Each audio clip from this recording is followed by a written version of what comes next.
offices or switching offices. Okay. So for this one, so this is number 1. 3x minus 2 times 3 minus 2x minus x equals 4. What should we do first? Distribute the 2. Yep. Do the inside part first. So 6 minus 4x minus x. Mm-hmm. And then distribute the negative sign. Mm-hmm. So then, or actually we can combine these, right? Oh, right, okay. So 6 minus 5x.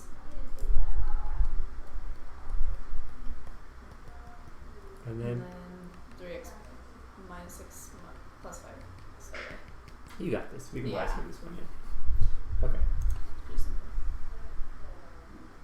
Solve for x. We have 4x squared plus 12x equals 135. Okay, so minus the 135. Mm-hmm. Excuse me. Thanks. Yeah, and then take out the 4. No, you can't really take out 4. Or 2. So we're kind of stuck with factoring now. Okay. So Did I ever show you like the way to factor this without having to guess and check? it's the big X, right? Yeah. Yeah, I like the big X Okay. more than guessing because I always guess wrong. Yeah, this is especially with 135 and 4. So 4. So take 4 times the negative 135. Mm-hmm. It's negative 540.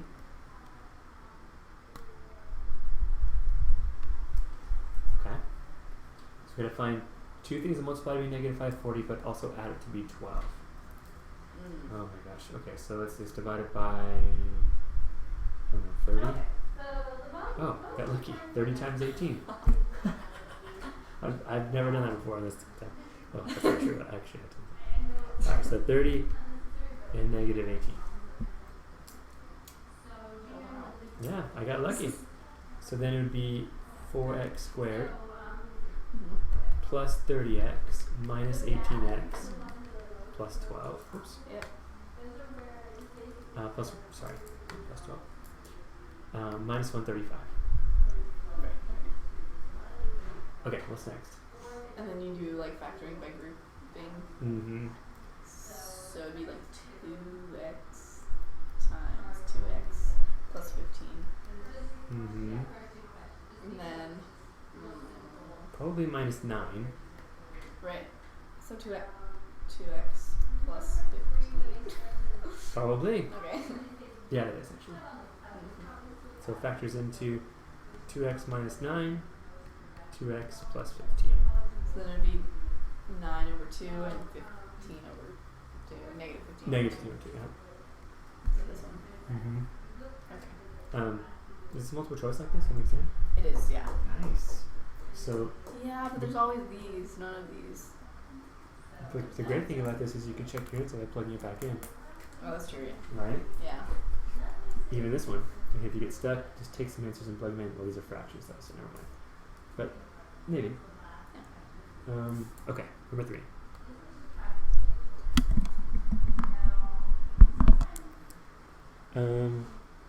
Graph the solution. Negative 6 is less than 7x plus 2 is less than or equal to 5. Okay, so subtract 2 from each. Right? Mm-hmm. Negative 8 less than 7x is less than or equal to 3. And then you divide by 7. Mm-hmm. If you divide everything by negative, what happens? You switch the signs. There we go, just checking. Not in this case. Okay, so, and then, Less than means it's bracket or parentheses? parentheses. Parentheses. And this one's the bracket. Mm-hmm. So negative 8 sevenths, which is like just on the other side of negative 1. Okay, so probably that one. Except for it has to be between that and bracket 3 sevenths. Oh, so, okay. So it's this one. Okay. Okay. Solve the inequality. 2 over x minus 2, sorry, 2 over x plus 2 greater than or equal to 3 over x minus 1. Mm-hmm. Okay. There's a step-by-step process for these rational inequalities. Okay. Okay. Here's the first step. Subtract this from both sides. I know it's weird, but Okay. so you get 2 over x plus 2 minus 3 over x minus 1 is greater than or equal to 0. Okay. So then you do times x plus 2, x minus 1. So then you get a common denominator, basically. Yeah. Yeah, so then 2 times x minus 1 over x minus 1, x plus 2, and then you're going to subtract 3 times x plus 2 and combine it all together. Okay. And then multiply through, bring it all together. 2x minus 2 minus 3x minus 6. Mm-hmm. Negative x minus 8.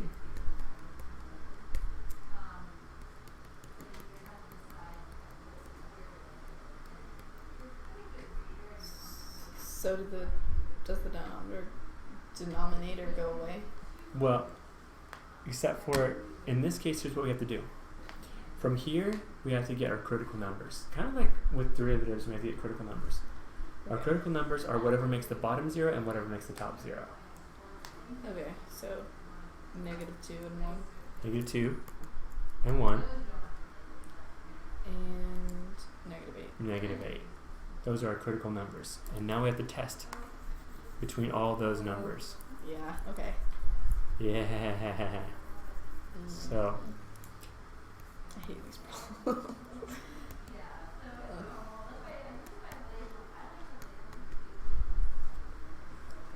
okay. So let's try negative 9. 2 over negative 7 greater than or equal to 3 over negative 10. No, I don't think that's true. Negative 0.29 versus negative 0.3. Actually, that is true. 2 divided by 7. Negative 0.29 versus negative 0.3. So this is less, so that's true. Okay. Then try negative 5. 2 divided by negative 3. Negative 0.67. 3 divided by negative 6. Negative 0.5. It's not true. Okay. It usually alternates too. Okay. But sometimes it doesn't. So let's try 0. 2 over 2 is 1. And 3 over negative 1 is negative 3, so that's true. And then we need to try bigger than 1. 2 over 4. If we put 2 in, Mm-hmm. it's 1/2. And then 3 over 1. So that's not true. So that's not true. So the answer is in from negative infinity to negative 8. And then from negative 2 to 1. And then that's it. Okay. Does that make sense? Yeah. Okay. So get it all on one side. Combine it together as one fraction. Then get your critical numbers. And then try all of them. Okay. Okay. Identify the type of triangle that has the points 0, 0, 4, 0, and 2, 4 root 2 as vertices. So 0, 0. Mm-hmm. 4, 0. Okay. And then 2. Wait. 2 and then 4 root 2. About 1, 2, 3, 4. Right here.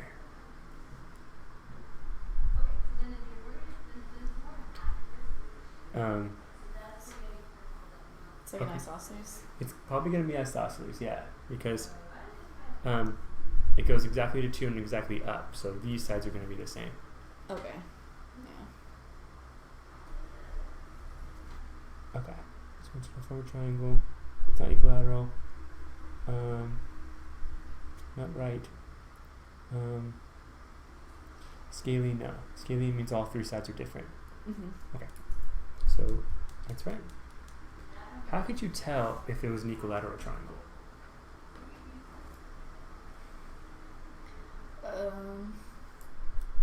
You could do the distance formula. Yes. So if you think it's an equilateral triangle, get the distance between here and here and see if it's the same as that. So we can try it. It'd be 2 minus 0 squared, which is 2. Sorry, which is 4. Plus 4 root 2.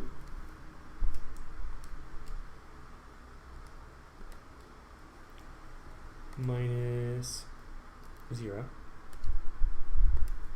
squared, and then square root. That's 6.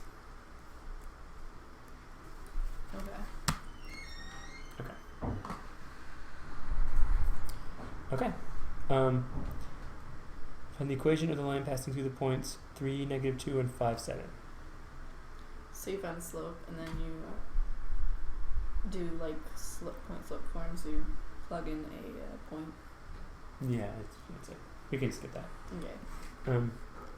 Find the slope of a line parallel to this line. Okay. So you minus 3x. Okay. And then you divide by -4. Mm-hmm. And 3/4 would be Exactly. 3/4 would be the slope. Mm. What if it's at perpendicular? It would be -4/3. Very good. So it would be none of these. What slope of the parallel? There's none of these here. That's I hate when it happens. You just gotta be confident. yeah. Go with your answer. An equation of a line that passes through the point 6, 2 and is perpendicular to that line. Okay, so you find the slope, you get the perpendicular slope, and then you plug in the point. Mm-hmm. Okay. Let's try this one. This is number 9. So x squared plus 4 to the 2/3 equals 5. So equals 25.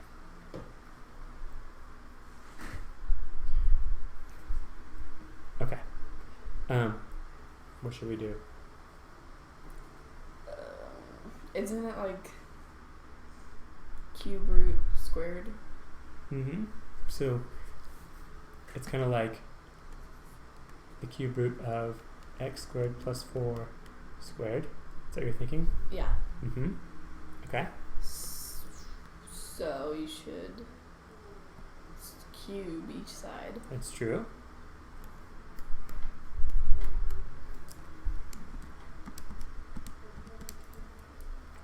We get x squared plus 4 squared is equal to 15625. And then you can take the square root. Mm-hmm.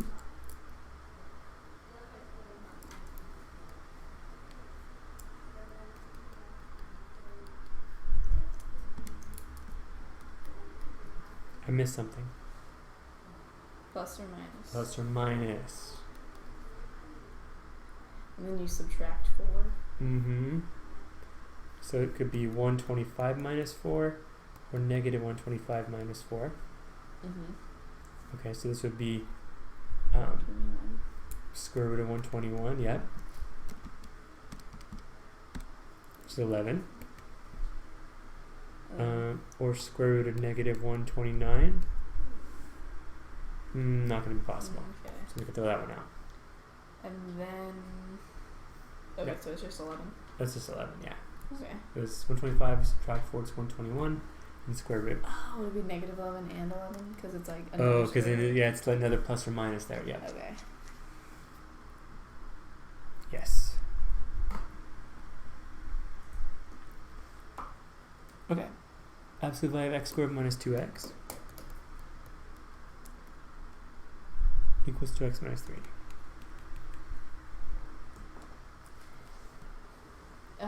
Do you have to do like negative 2x minus 3 and 2x minus 3? Yeah, two equations. X squared minus 2x equals negative 2x plus 3. Mm-hmm. Or x squared minus 2x equals just regular version. So the regular version and the opposite version. Okay. And then you can add 2x, add 3, or minus 3. Mm-hmm.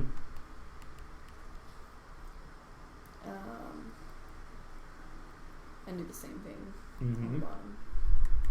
Except we subtract 2x, you get x squared minus 4x plus 3 equals 0. So then it would be negative 3 times negative 1 on the bottom. Or like x minus 3, x minus 1. Mm-hmm. And then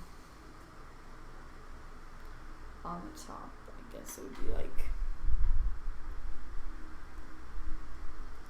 x minus root 3 and then x plus root 3. Sure. And then the answers for this are root 3 and negative root 3. Yeah. Mm-hmm. And then here would be 1 and 3. Yeah. So let's just check these just to make sure. Plugging in 1, you get 1 squared minus 2 is negative 1. That's negative 1, that works out. Let's plug in 3. 9 minus 6 is 3, and then 6 minus 3 is 3, that works out. Let's plug in root 3. Root 3 squared is 3, minus 2 root 3. And this is 2 root 3 minus 3. So it wouldn't be the same. Let's see the absolute value of this comes out to be the same. Maybe.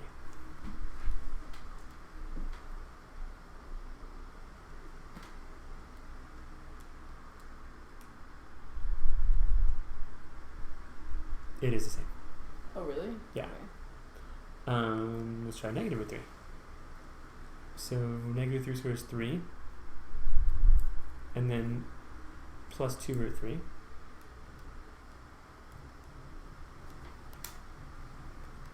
Okay, and then here it would be not the same. Because this becomes negative. So that has to be out. Okay. So 1 works too? 1 works, 3 works. Wait, let's try it one more time. Let's try negative root 3. Negative root 3 times negative 3 is 3. And it would be plus 2 times 3 square root equals. So it would be 6.46 on this side.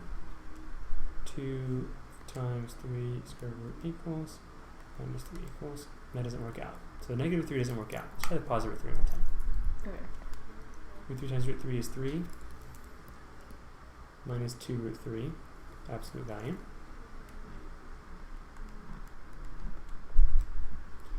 So we get 0.46 into there.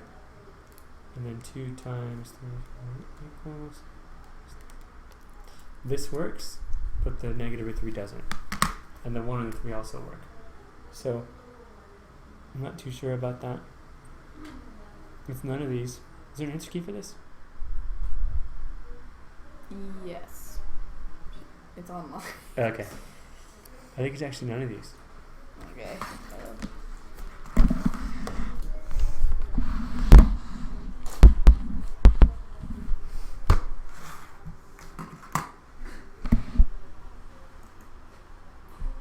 Yeah, it's just the newest Adobe player.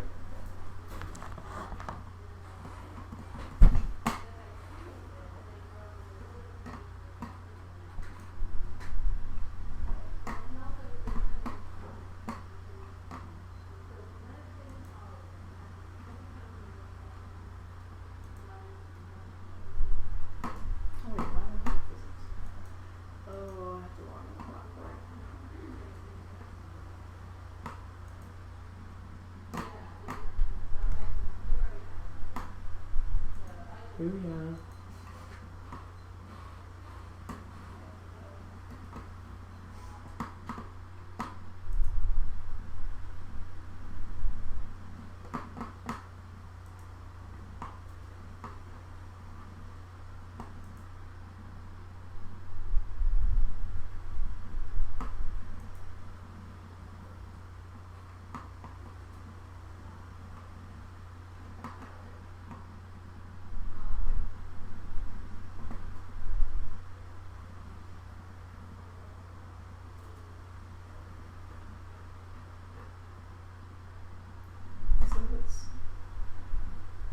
root 3 and Just root 3. Let's try 1 again.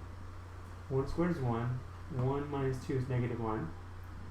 Absolute value of that is 1. Oh, 1 doesn't work. Sorry. 3. And then putting in 2 and 2 minus 3 is negative 1. So 1 does not equal negative 1. Mm. Just kidding. Alright.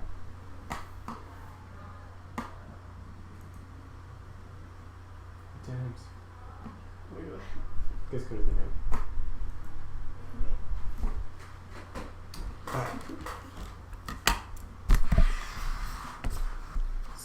Okay, so it's B. Mm-hmm. Yeah.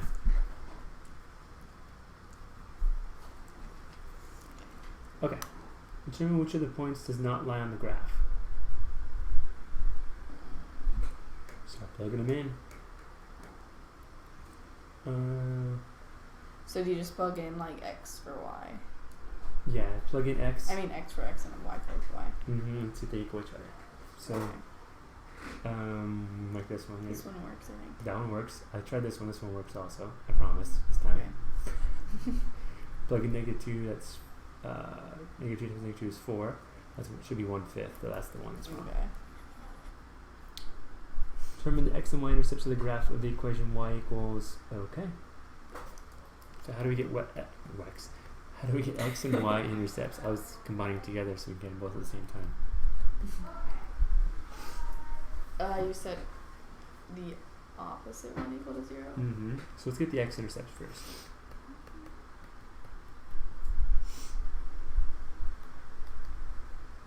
So it'd be negative 4 and then plus 1, yeah. Mm-hmm. So it'd be 4 and 1. 4 and 1. 4 and negative 1. 4 and negative 1, yeah. Mm-hmm. So determine the x and y intercepts. Okay. So it would be this one, right? Oh, well, now we have to find the y too. Wait, it's not that one. This should be 4 and negative 1. It's the x intercepts. So what we saw for was the x values of. So the x intercepts is the x value. The y value should be 0 because we plugged in y equals 0. So we're at these ones so far, I think. Okay. Then plug in 0 for x. And you get negative 4.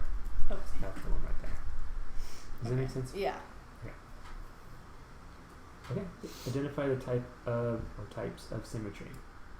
Y equals x cubed plus 3x. Okay, so. There's a test for this. Okay. Plug in like a negative. Exactly. Plug in negative x. So try f of negative x. It'd be negative x plus minus 3x. So it would be negative, which one? Where's it at? Negative x to the third minus 3x. If every sign changes, it's symmetric about the origin. Oh, really? Mm-hmm. Okay. If every sign stays the same, it's symmetric about the y-axis. So it's either even function or an odd function. Odd function is symmetric about the origin. Even is symmetric about the y-axis. Like this. Okay. Right? Is it ever like Neither? x? No. It's never symmetrical about the x-axis. No, and here's why. If it was, Oh, it wouldn't be a it function. would be a function, exactly. So it's either origin, y-axis, or neither. So what if we had something like this?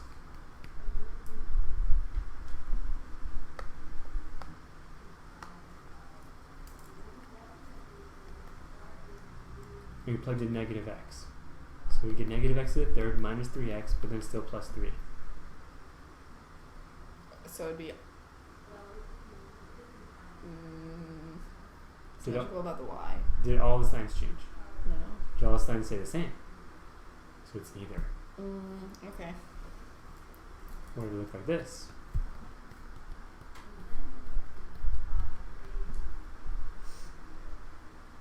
It'd be even. So It'd be even. y-axis. Even if you did this.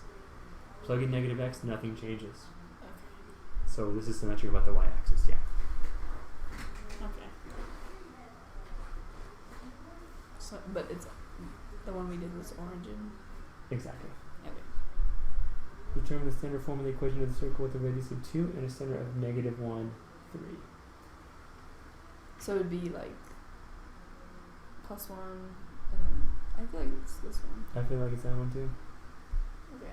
It's radius squared, right? So, Mhm. okay, that's good. Alright.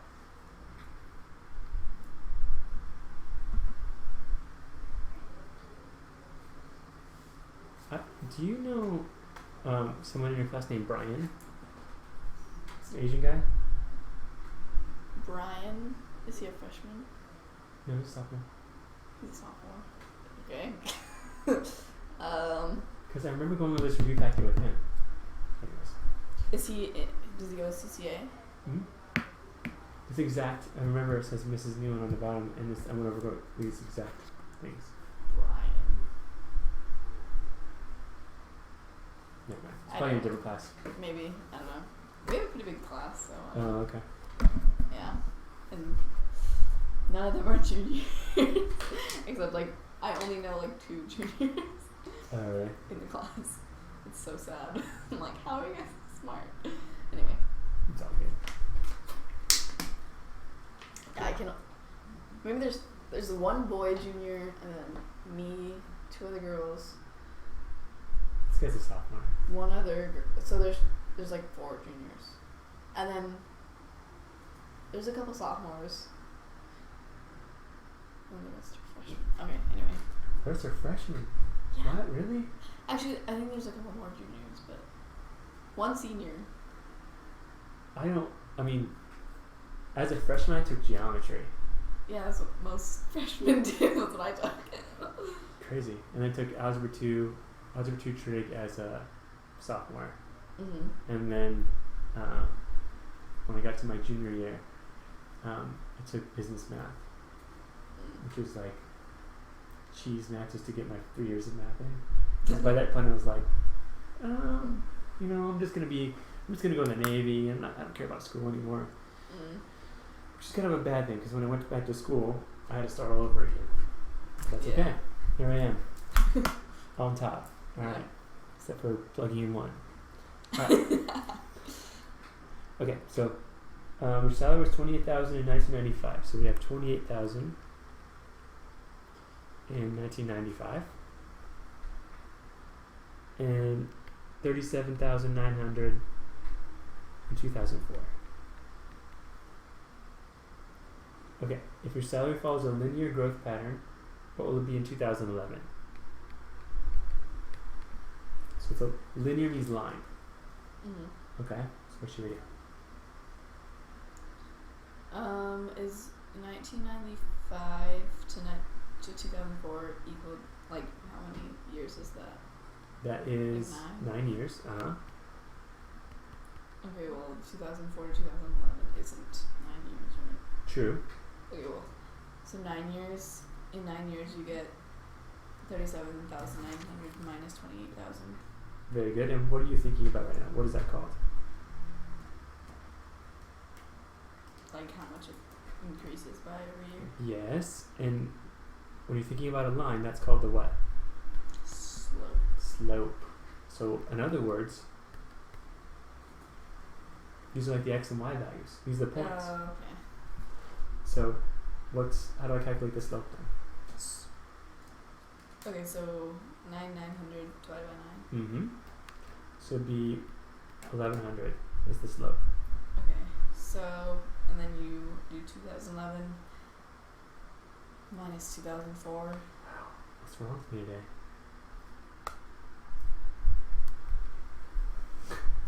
I put 2 zeros. Oh, really? I didn't even notice.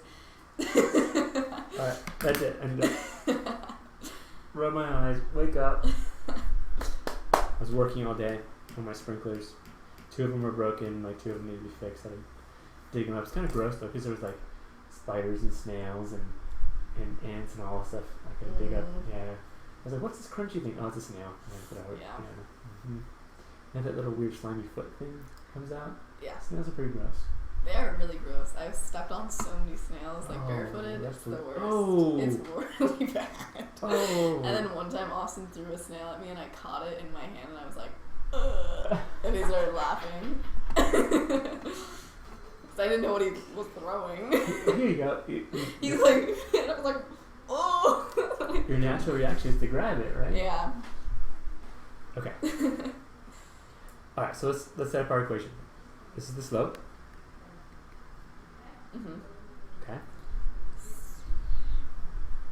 2011 minus 2004 is 7 years.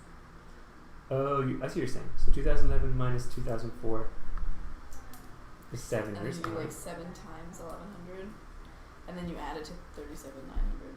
That would work too. Yeah. So 7 times plus 37. 45,600. Cool.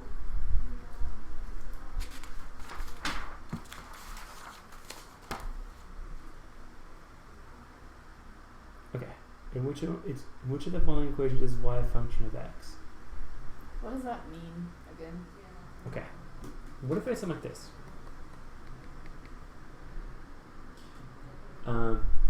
Basically, they're asking, is it a function? Don't worry about is it a function. It just means, is it a function? Okay. So, if you square root both sides, you get y is equal to plus or minus the square root of x. And that wouldn't work. That would not work. So, here's a shortcut. Whenever there's an even exponent like this on the y, It's it's never a function. What about if you had an odd? What if this was y cubed? And then you It take could work. it could work. It'd just be the cube root of x, which is totally fine. Okay. So, whenever you have an even exponent, not a function. Couldn't that be like plus or oh wait, no. Never mind. All right. Because negative. Because you can Yeah, you can take the okay. cube root of a negative n. Okay, so let's see which ones are not. So a lot of them have. So, not, This one not. not. This one has x squared y. That's fine. Because then it could be like, if you had, let's say 5x squared y equals 2, you can have y equals 2 over 5x squared. That's fine. That's a rational function. Okay. So it's both a and b. So both a and b, exactly. Okay. Given that, find f of negative 6. So you just plug it in. To the top one. the Exactly. top one. So negative 12 minus 1 is negative 13. Yep, that's right. What values of x does f of x equal g of x?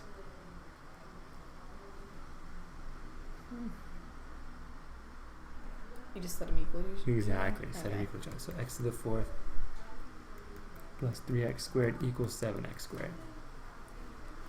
Okay, so minus 7x squared. Oops, sorry.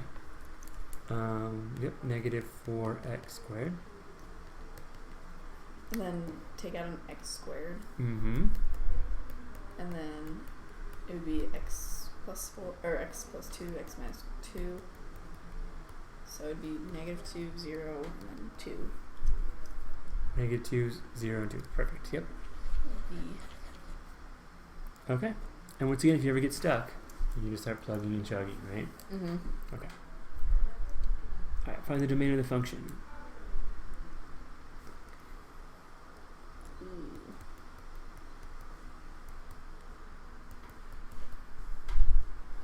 Is it just like you set x plus 2 equals 0? Yes. Keep going. And, and I don't know. And then you get negative 2. You get negative 2. What does that tell you? You test below and above it. That's true. So, what's the only x value that's not allowed in this function? Negative 2. Aha. Oh, so it would be this one. It would be that one, exactly. Okay. Domain is everything else except for negative 2. Okay.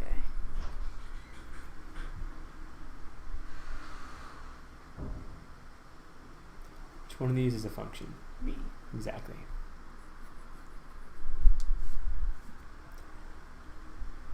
Okay, here's your chance to learn to show what you've learned. Okay, so you plug in negative x. Yes. And you would get 4x squared plus 8x plus 6. Mm-hmm. So it would be neither. Very good. So if every sign changes, it's Even. Or odd. odd. Okay, which means symmetric about the origin. Okay. So let's go back at what that means. Let's graph this one. Y equals x cubed. What does that function look like, do you think? Isn't it like that? Like this. Yeah. If I stuck a pin here and I rotated this thing 180 degrees, would it look different? Mm-mm. No, that's what symmetric about the origin means. Okay. You see how it's odd? So the exponent is odd? That's where it comes from. Okay. Now, if you plug in negative x here, it becomes negative x to the third.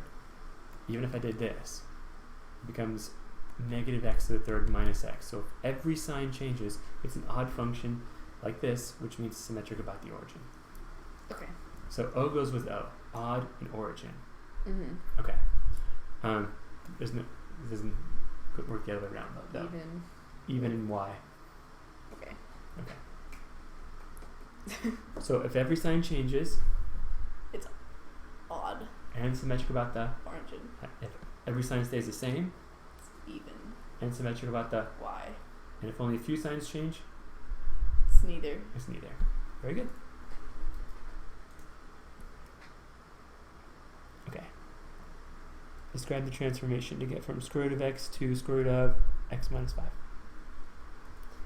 Ooh.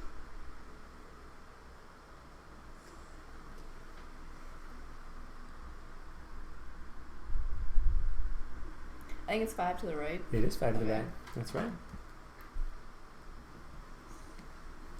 Okay. Can we like go over what? Oh, all the okay, yeah. Yeah. Sorry, yeah. I'm like, yeah, let's move on. Okay, so let's go over all the transformations. Mm-hmm. If it's on the inside of whatever the function is, it's always opposite of what you're thinking. It's always left and right. Okay. So that would be 5 right. That would be 5 left.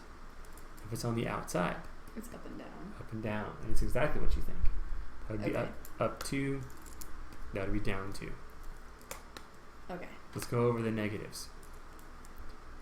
What about negative out front? Ooh, it's flipped. Is it flipped over the x-axis or is it flipped over the y-axis? Up and down or left and right, you think? I'll give you a hint. Everything that happens on the inside goes left and right. Mm-hmm. Right. Everything on outside of the function of the thing goes up and down. So it's across the x. Exactly. So that's how Okay. that's how I always remember it. Because if it was negative x on the inside, It's this way. okay. It's flipped over the y-axis. Okay. Yeah. So everything on the inside, left and right. Everything on the outside, either here or here, up and down. Okay. Okay. What's next?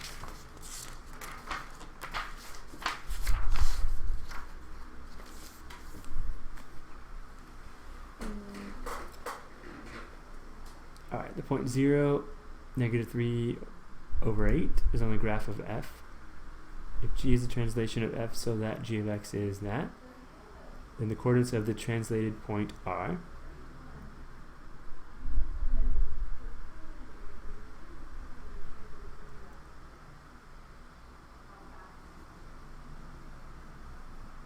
okay, let's go over it. So this point is on our original graph of f. So let's find the point that looks like this. Once again, believe it or not, it's a transformation. Okay? So, on the inside here, what does that mean? Wait, so this is like think of this f of something minus something as a transformation. Okay. So this is on the inside of the function right here. This is on the outside of the function. So it goes left 3/8. So let's move this thing left 3/8. Where would the point become if you move it left 3/8? Negative 3/8, negative 3/8.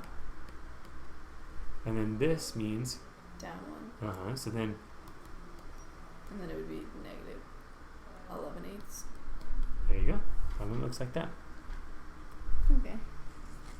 Kind of a weird. It's a weird way to say a transformation, basically. So this kind of stuff comes up on the SAT too. Like if this is a point on the function, or they might give you like, some weird function. Find f of something something, and they have to take a point and move it. Yeah. Okay. Okay. Given f of x equals 9x plus 1 and g of x equals 4 minus x, take f minus g of 5.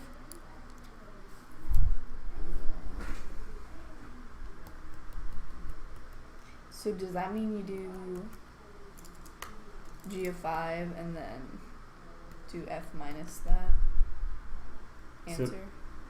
Oh wait. Go ahead. What you're thinking. So we f minus g of 5. Okay, so you would plug in 5 for both and then subtract them? Exactly. That's exactly right. So 45 plus 1 is 46. Minus 1. Minus 1, exactly. So 47. Okay.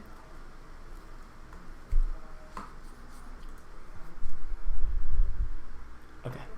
Given f of x is 1 over x squared and g of x is square root of all that,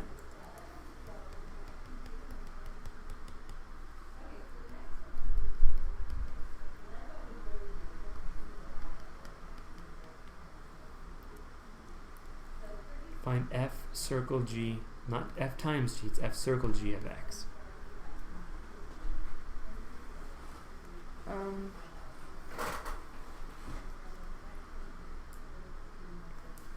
Okay, so you take the g of x Uh-huh. and then you plug that into the f of x. Very good. So it's going to be 1 over and root x squared plus 4 squared. exactly. Okay. So the root and the squared go away. Mm-hmm. And you get 1 over x squared plus 4.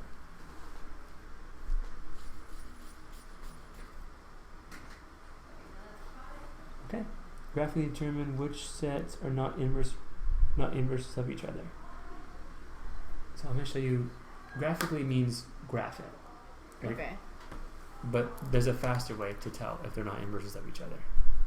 Do you want me to show you the faster way or just this way? Or both? Both. Let's do both. Because I remember going over this with the other student. You have to be really careful on how you graph it. So, inverse functions are always symmetric about the line y equals x. Mm-hmm.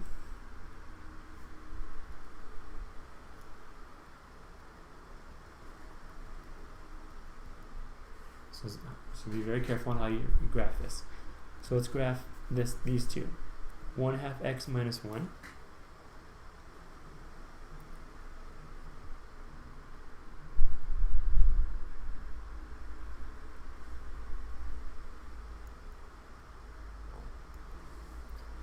And then 2x plus 1.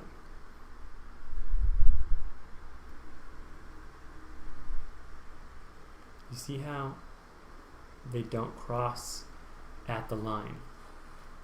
Mm-hmm. If they were symmetric about this line y equals x, then they both should connect right there, and that should be where they're split. But it's not. It's like right over here. Okay. Okay. So they're not symmetric about the line y equals x. Okay. So let's try the next one. So the 5th root of x and 1 over the 5th root of x. So once again, we'd have to graph each one. It's going to take a while though. Let me show you a faster way. Okay. Get f of g of x. If it turns out to be x, then they're inverses of each other. So let me give you an example. Okay. Let's try this one.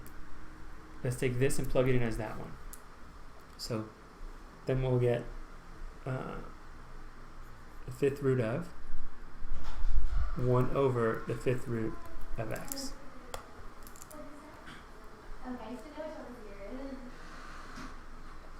Okay, did I do that right? I think I did. What? Sorry. So try f of g of x. Basically take g of x and plug it in as f of x. Okay. I don't think that's x. Yeah, I don't think so. Now, if it was something like the fifth root of x to the fifth, then you would get then x. it would. Yeah, then be inverses of each other. But those are not inverses of each other. Let's try the last one. Let's get f of g of x. So take x plus 1/5. And put it in x. Uh-huh. Okay. Okay. So x plus 1/5 minus 1. Well, that's minus 5/5. Mm-hmm. So it would be x minus 4/5. Mm-hmm.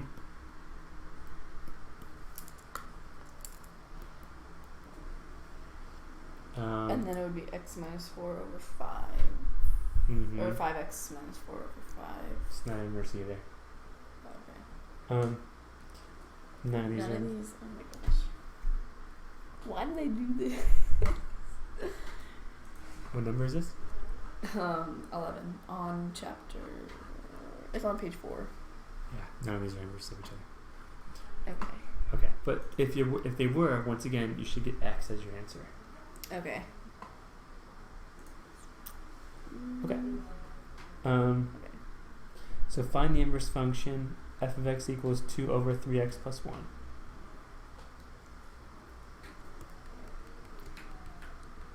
How do you do it? Inverse function. Now, we talked about inverses are a reflection over y equals x, right? In other words, they're symmetric about the... Yeah, okay, I remember. Remember now? Yeah. What do you do? So you do x equals 2 over 3y plus 1. Yes. And then you try to find y equals. Exactly. Like, get it back to y equals. Yep. So times 3y plus 1. Or, I don't know, yeah.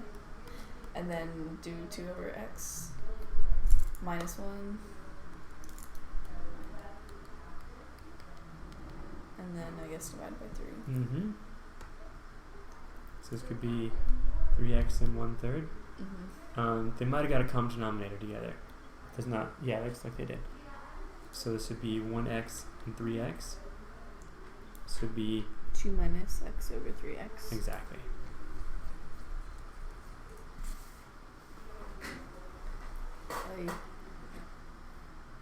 I think I understand these. Okay. You want to skip it?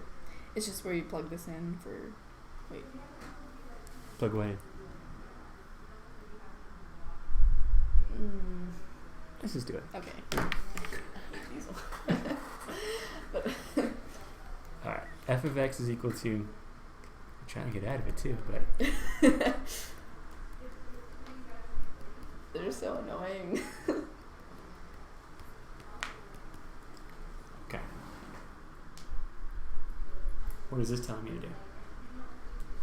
Plug that in for x. Yes. So 1 minus 2 times x plus delta x squared. And then minus parentheses 1 minus 2x squared all over delta x.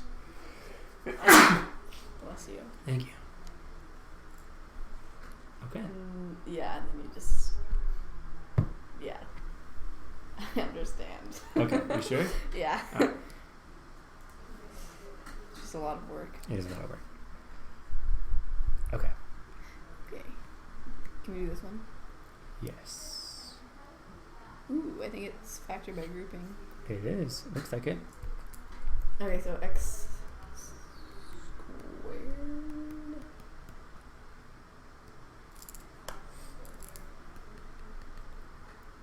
Okay.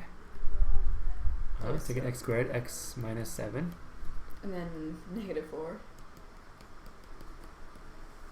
And then you would get x plus 2x minus 2. Mm-hmm. And x minus 7. Very good. So 2, -2, and 7. Okay. Find a mathematical model for the statement y varies jointly with the square of x and the square of z. Oh man. So y varies jointly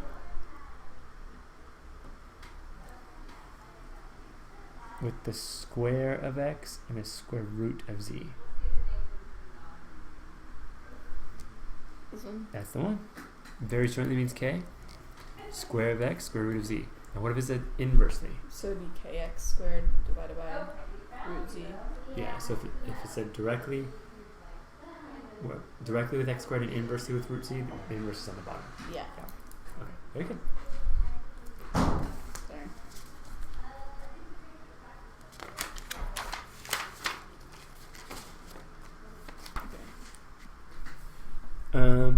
Find the standard form of the equation of the parabola y equals -2x squared minus 4x minus 5. You do like vertex, or not vertex. You complete the square. You have to complete the square, yeah. Now, if you didn't know how to do this, what you could do is take these problems, square them out, distribute, simplify, and see which one matches to you. It's going to take too long now. Yeah. So, Okay. or pick a number, plug it in, like 0, make sure you get -5, plug in 0, make sure you get -5. Okay. Another way you can do it too. But let's do it the right way. I love multiple choice. Because the answer's there.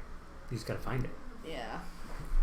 But it's the worst when you like get one wrong. It's like the answer was right there and I didn't. I don't know. That's okay. Because if you got it wrong, you probably didn't know how to do it anyway, and you're just gonna take a guess.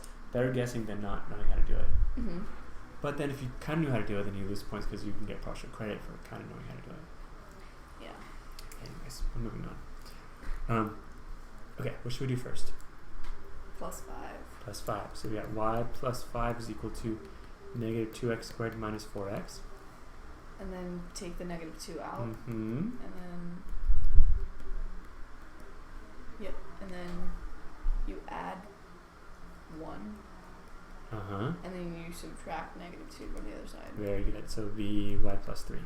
Mm-hmm.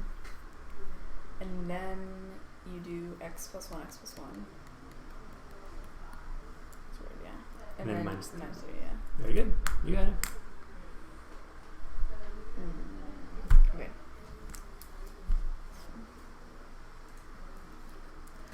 Okay. The profit for a company is given by the equation that, or P is the profit in dollars and X is the number of units produced.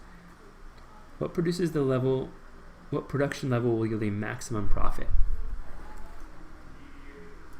And the maximum profit.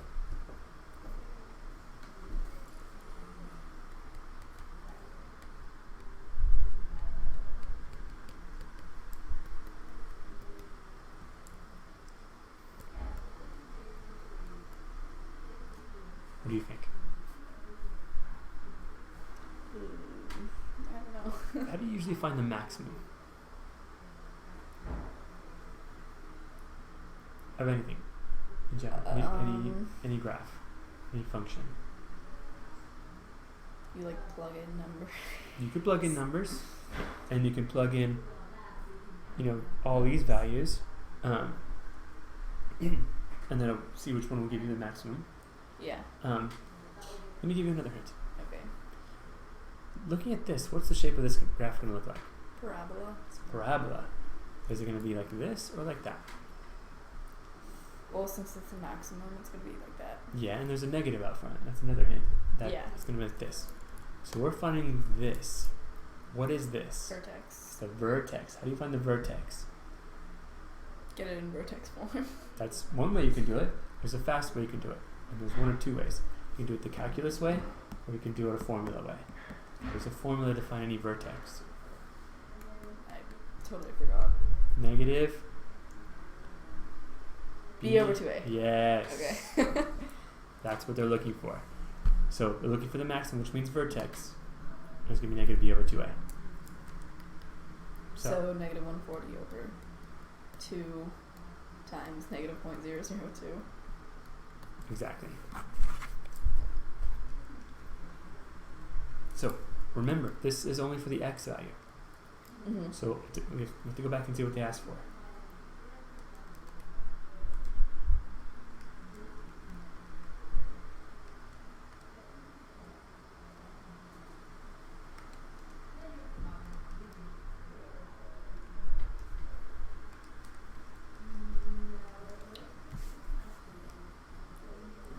Okay, I got 350,000.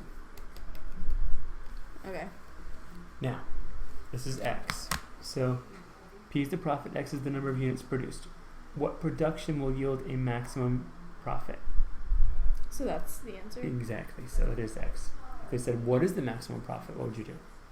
Plug in 350,000 for X. Exactly. Okay. You could have also done this the calculus way. Take the derivative and set it equal to 0. Oh, okay. No. You go to the critical points, which is probably the maximum. Okay.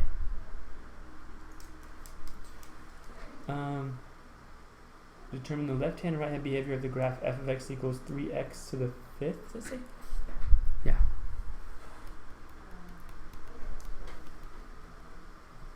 Minus 7x squared. Plus 2.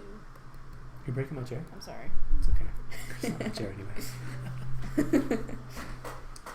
I like to break things, apparently. I almost broke your pencil that one time. It's all good. Alright, so let's do the leading coefficient test. Okay, so because it's x to the 5th, is it going to be going same direction or opposite direction? It's going to be positive John Travolta. Yes, exactly. So, like that, right? Yeah. Okay, so let's see which one matches. Okay, so down to the left, up to the right. Down, left, up, right, exactly. Okay, find a polynomial function with zeros 1, 0, and negative 3. So you just Look for which one matches. 1, 0, that's the one, yep. That's pretty easy. Yeah. Okay, divide.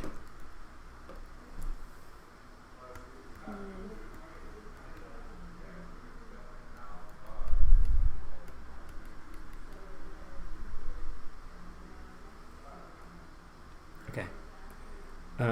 Can you use synthetic division? No, because it's x squared, so we have to do this. Mm-hmm. Okay. There's one thing to watch out for, though. You have to add a 0x. Yes. To both Where? of them. To both of them. Here. Yep. And then where am I? Minus 3x plus 1. And here. Mm-hmm. Okay, now we're ready to go. So it'd be 3x squared. Mm-hmm.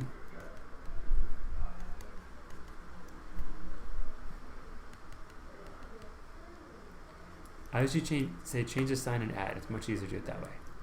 So minus, minus, and then add them up.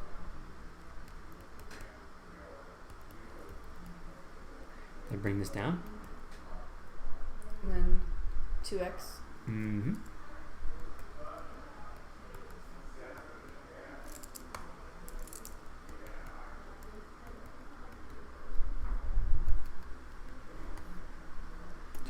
Change the sign, and add. So we got negative 3x squared minus 5x. Then it'd be minus 3. Mm-hmm. Plus 0x minus 3. And then it'd be 5x minus 4 over x squared. Yeah, probably. Yeah. Okay. Okay. Yeah. Multiple choice, though. Mm-hmm. Okay. Find all the real roots of that.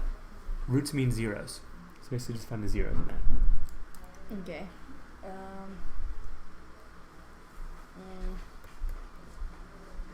Could you do like synthetic division? Yes. What do you want to try?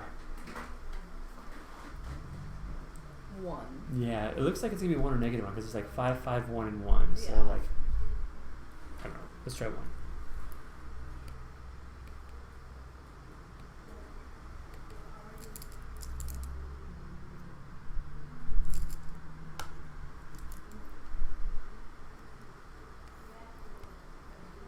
That's 1. This is negative 4 and negative 4 and 1. Oh, what do you know? Mm-hmm. Okay. So we know one of them is negative 1. Yeah. Or wait. So let's write it as two different factors. It's going to be x minus 1. And the other's going to be? X squared minus 4x plus 1. Very good. Okay. You And can't then- factor that, which means quadratic formula. This one. Okay. And that's why the square roots are in there. Okay. So one of them is going to be 1, so I guess we can narrow it down Yeah. to that. Probably not just 1. It's negative 1. Okay. Alright, so then, and then even if you didn't want to do the quadratic formula from here, plug in root 3 and see if it works. If not, then it's got to be this one. But let's try. X equals negative b, so 4 plus or minus square root of 16 minus 4 times 1 times 1 all over 2. So 16 minus 4 is 12, which is 2 root 3. Take a 2 out of each of these. It becomes 2 plus root 3. Sorry, 2 plus or minus root 3. So it's going to be this one. Okay. Does that make sense? Yeah. Okay. Simplify, then write your result in standard form.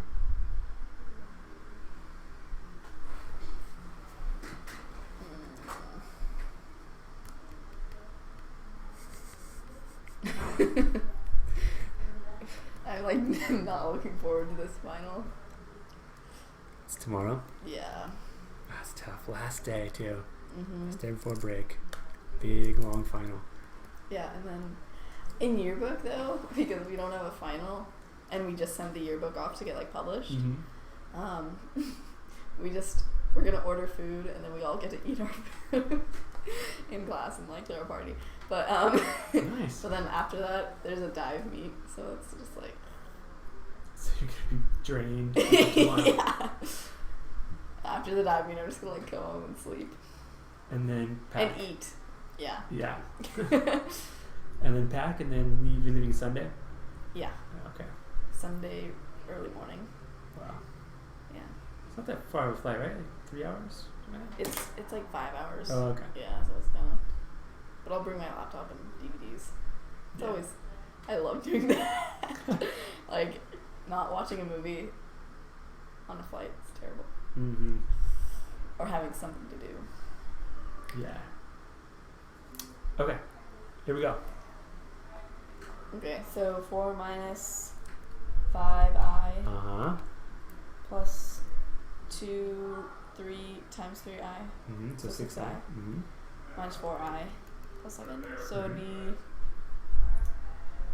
4 Plus 7, which is 11. minus 3i. And then, yeah, minus 3i. That wasn't too bad. Not too bad at all. Just annoying because Austin's already on spring break. Yeah, he has like a week and a half of spring break. Yeah. Yeah. Back in High Tech High, they would have intersession for a week and then spring break. So it's almost like you had 2 weeks off.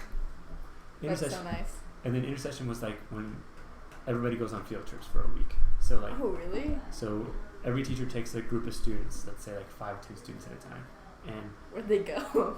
like our intersession was get rid of that because it's illegal to offer trips to some students who can afford it, but not offer to students who can't. So if it's school affiliated, there's something called the Free and Appropriate Public Education Act in California. So you can't discriminate based off of money. Yeah. So Yeah. so they got rid of all the big trips. It's only local stuff. So, anyways, Yeah, they only. I went to Peru with like teachers and like 20 students, and there were like 10, like 5 or 2 teachers, and then like 8 parent chaperones. But like I remember seeing all the announcements for like Peru, like before the trip, we had like a bunch of meetings and stuff. Like anyway, and it would always say like I never understood why, but in huge writing, like not school affiliated, and I was like, well, we're all like in the same school, like I don't know, it was just weird. That's why. Yeah. Because if it was a school sanctioned function, then they had to let anybody go, even if you couldn't afford it. Okay, on to the next one. Okay, I think we've done ones like actually maybe not. Let's try this one. Okay. 8x squared equals 2x minus 3.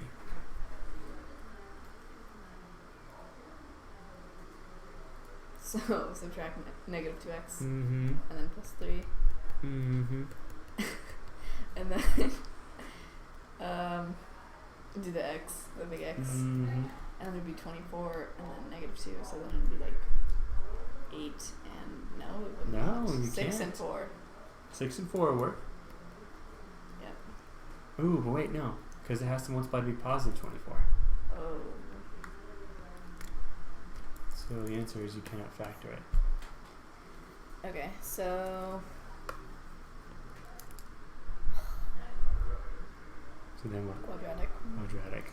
So 2 plus or minus square root of 4 minus 4 times 8 times 3 all over 16. Oh. So that's like something big. Okay. 96, I think. So 4 minus 4 times 8 times 3. And so it's negative 92 under here. I think you took a 4 out. Yeah, so 2 plus or minus 2 square root of negative 23 all over 16. And then, I think, are you getting, is that it? Or would it be? so let's simplify it. You can factor 2 out of each of these, right? And call it 2 times 1 plus or minus root negative 23 all over 16. And then, how would you simplify that? Okay, so it'd be 1 plus or minus root 23i over 8. Exactly. Okay.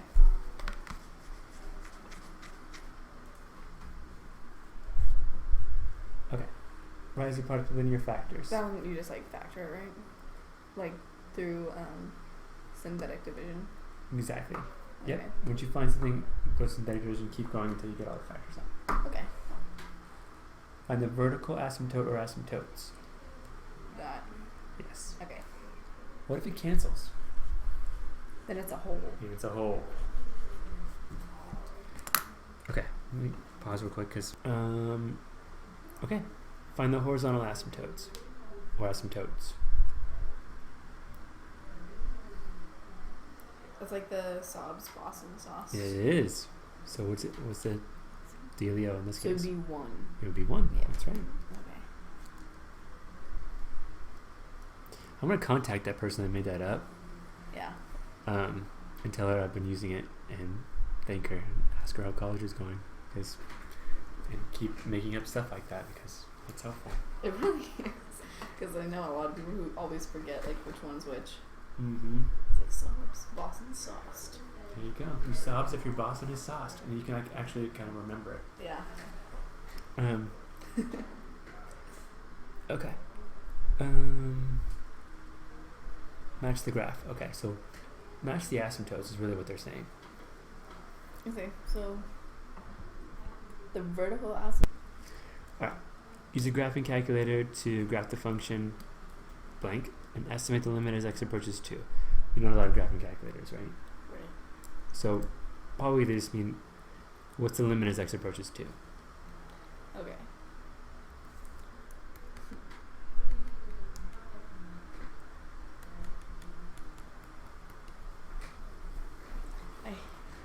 I really don't like these types. But like limits. Mm-hmm. They're terrible. I hate them. Maybe they don't like you either, you know? A mutual hatred.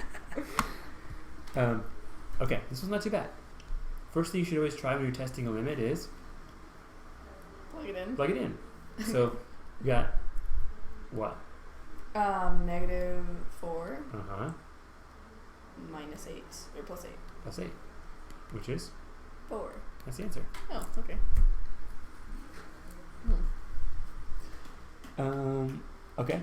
Use the graph to find the limit as x approaches -1. So does it not exist?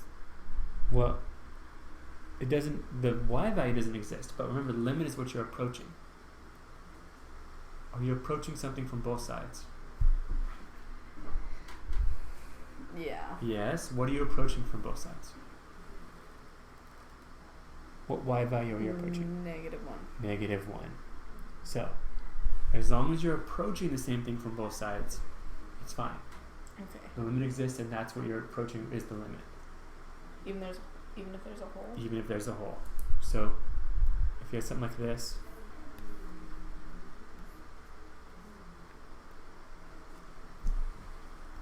what's the limit as x approaches 0 of this function? I want to say the dot, but it's not. So, when you think of limit, what are you trying to find? I honestly don't know. Well, think about what I just said earlier. What they're both approaching? Yes, what you're approaching from both sides. So if I'm traveling in a car, traveling this way, and another guy's traveling in a car this way, what are we both approaching? 0. 0. Doesn't matter what it is. It could not exist there. Okay. As long as you know what we're both approaching from both sides. If we're both approaching the same thing from both sides, the limit exists, and that number that we're approaching is the limit. Okay. So it's -1. Yes. Okay. You try that website I was telling you about?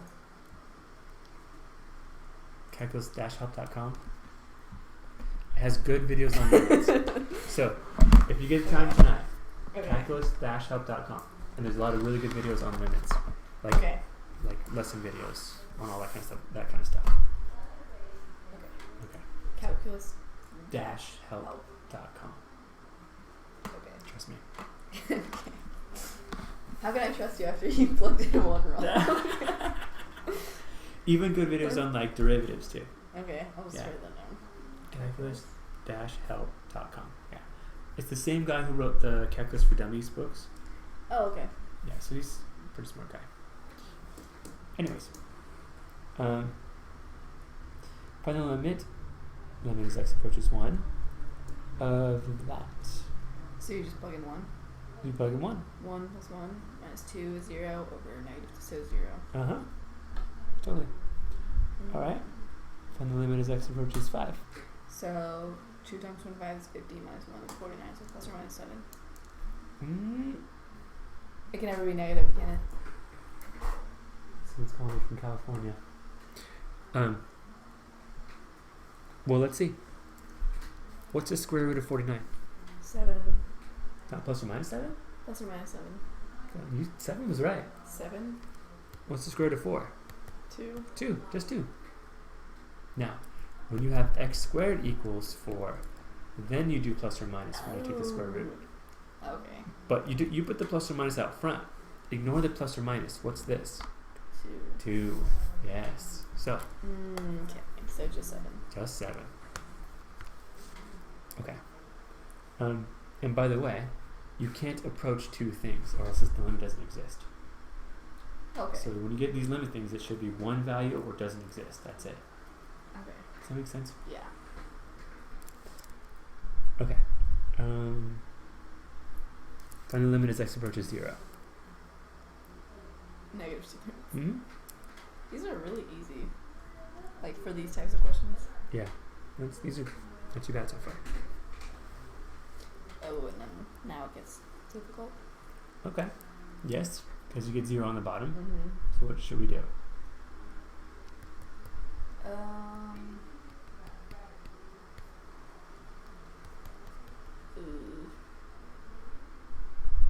I feel like you can Go ahead. You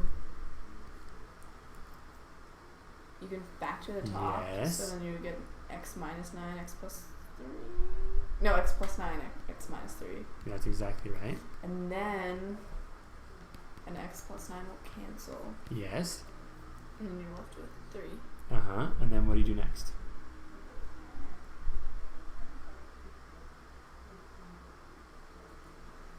And then... How do you find your limit now? Oh, you just plug in 0. Oh, okay. Plug in... 0. 9. Negative 9. Negative 9. Yeah, so then plug negative 9 back in. So negative 12. Negative 12. Exactly. So there must be a what in this function? Hole. A hole. But once again, it's still approaching it from both sides, even though there's a hole there. Okay.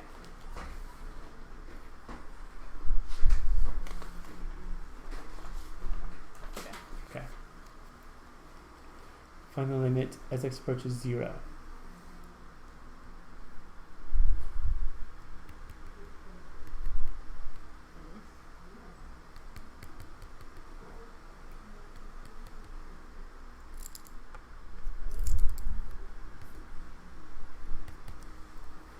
Plug-in 0 is not going to work because you get 0 on the bottom.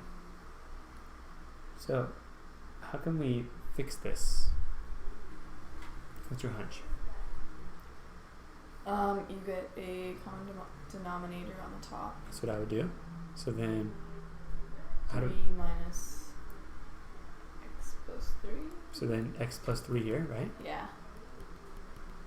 And And like 3. 3. Yep, very good. So then you get 3 minus x plus 3 all over 3x plus 3. 3 and then x plus 3, very good. Okay, and you could simplify that. 3 minus x, so it's just going to be minus x.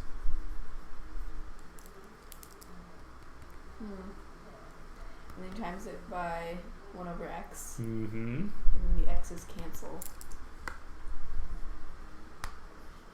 Mm-hmm. And then you plug in 0. Mm-hmm. Over 9? Yeah. Negative 9. Mm-hmm. Very good. What if you had something like this?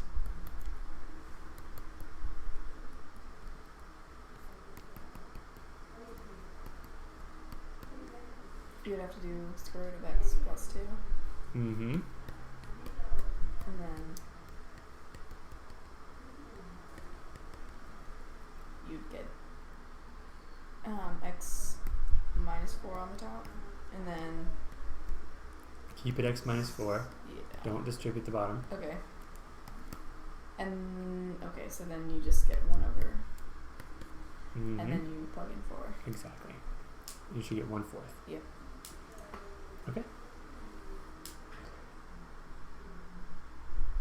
Did you go on number 8 or want to do number 8? You just...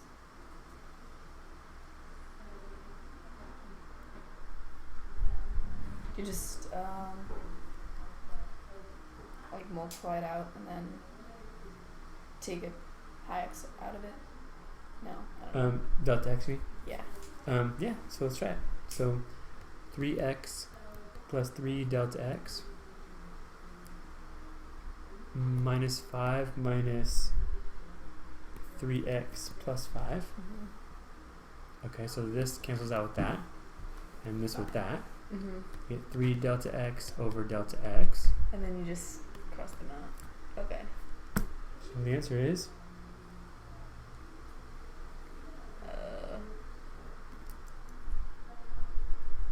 well, you can't plug in 0. correct, because you just have 3. So would it be 3 or limit does not exist? Well, think of it this way. What's the limit as x approaches 2 of, let's say, 3? So the function is 3, meaning the function y equals 3. Is it like an asymptote? Well, how would you graph y equals 3? It's a horizontal. It's a horizontal line. So as x approaches 2, what's the answer? 3. 3. Yeah, it's always 3. So it doesn't matter what delta x is. This is always going to be 3. Okay. It doesn't matter if delta x is approaching infinity, 2, 5, 8, whatever. Okay. Does that make sense? Mm-hmm. Okay. Match the graph with the correct function.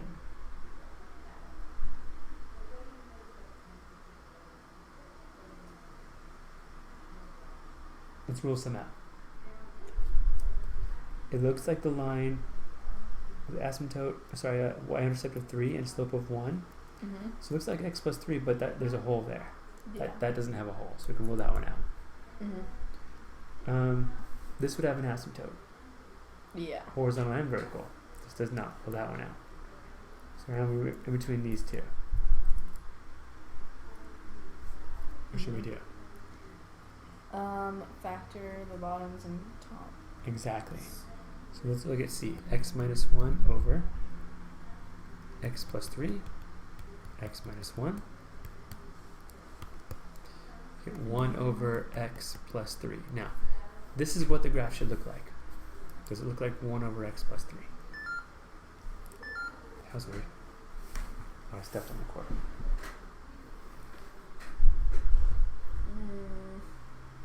No. No. This would have a vertical asymptote at -3. I don't see a vertical asymptote there, -3. Okay, so it'd be D. It's got to be that one. Yeah. Okay.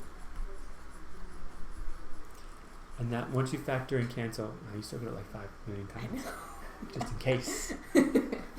Someone's trying to come in and erase some stuff. Yeah. Not going to happen. Watch out. Okay. Yeah, so once you factor cancel, it's going to look like this, except for the hole is going to be at 1. x equals 1, yeah. Okay. Okay. Alright, so there are 3 ways you can get discontinuities. Once again, this is in those videos too. If you're Okay. wondering. Yeah.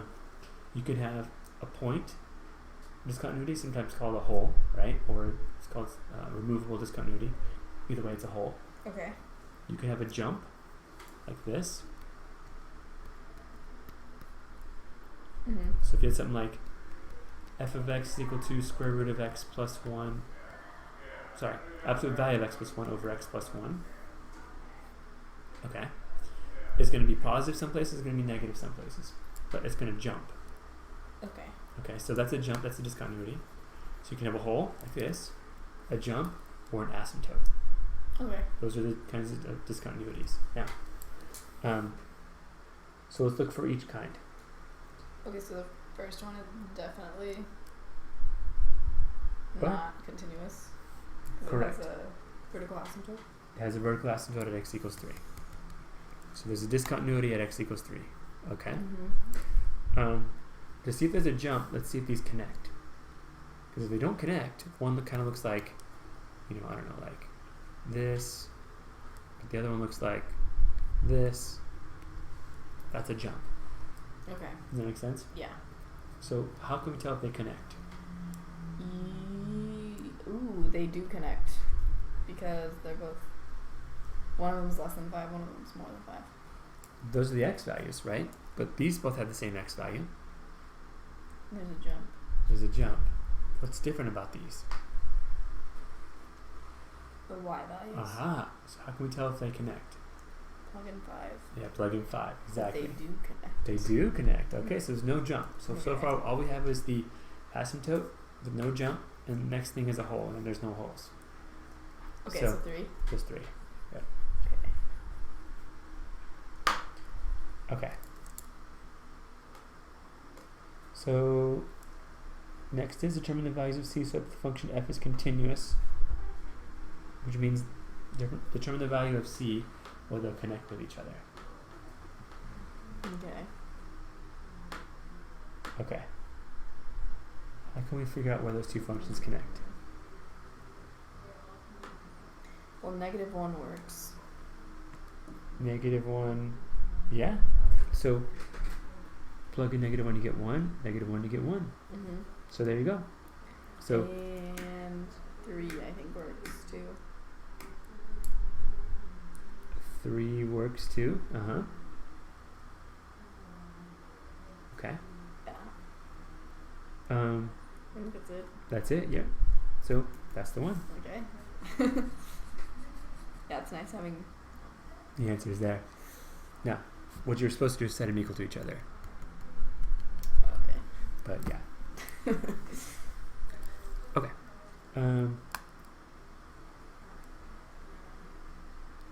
Okay. Do you know the intermediate value theorem?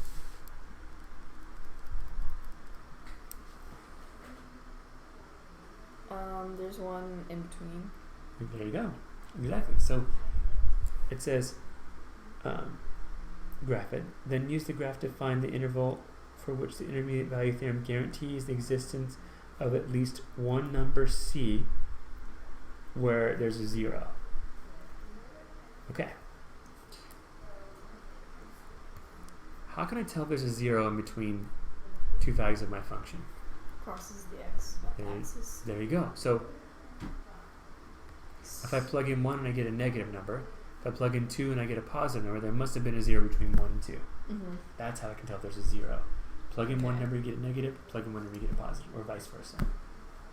Okay. Does that make sense? Can you just like plug in 0?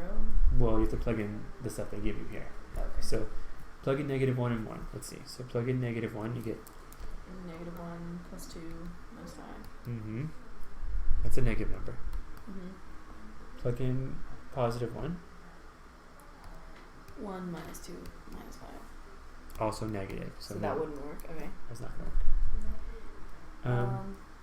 1 and 2. So 1 gave us a negative. If we plug in 2, we get 8. Minus 4 minus 5. So that'd be negative again. Right? Negative again. Okay. 2 and 3. Mm-hmm. So this was 2, which gave us negative. Yeah. So And it's then 27. that's going to be positive. Yeah. Okay, that's the one. 2 and 3. Okay, cool.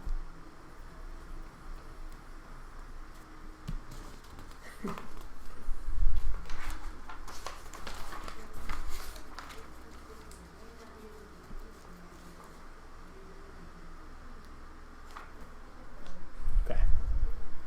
Use the graph to find the interval for which the function is continuous. Okay. So, where's the function discontinuous? In other words, where's there discontinuity? At the asymptote. Uh-huh. Exactly. And that looks like it's about 2.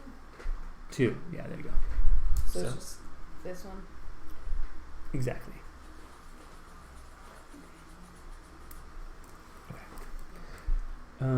Find the limit as x approaches. So what does this mean? 1/2 from the right. Exactly. So what should we do? I don't know. I can't really. I've never really understood the whole like from the right thing versus like normal. So remember the car thing, car example, Yeah. which is also in that video. Okay. Which car would it be then? That car. Yes. So approaching it from the right. So we're getting really, really, really close to this value. Not necessarily touching it, but getting close to it. So Okay. in this case, if I want to find the limit as x approaches 0 from the right, You do like 0.0001. there you go. Oh, okay. So what should I plug in this case? 0.5001. I don't know. Perfect. All right, and then times 2. And then -1. And then square root.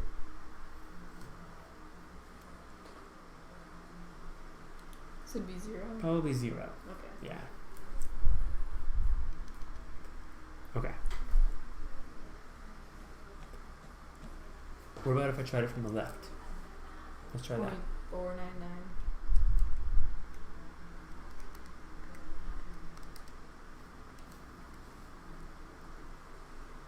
What does that mean? It means I can't take the square root of a negative number. So it must mean it must start at 0, like a square root, right? And do something like that. Okay. Mm-hmm. Or start at whatever that was. 1/2, sorry. Okay. Find the limit as x approaches 6 So 5.99. from the left. You just plug in 5.99. There you go. Plug in 5.99. Okay. 3 times 5.99 minus 18. I'm going to take the absolute value of that. Divided by, in parentheses, 6 minus 5.99. 3. Okay.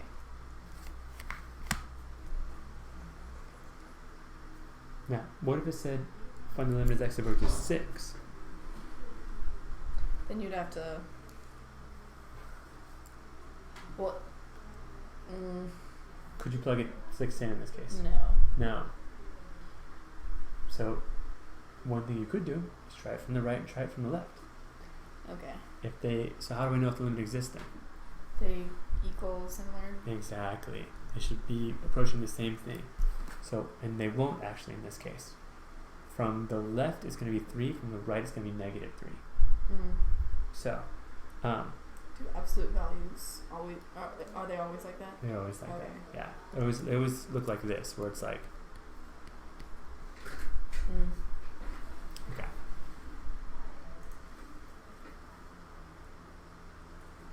Which of the following statements is not true of this function?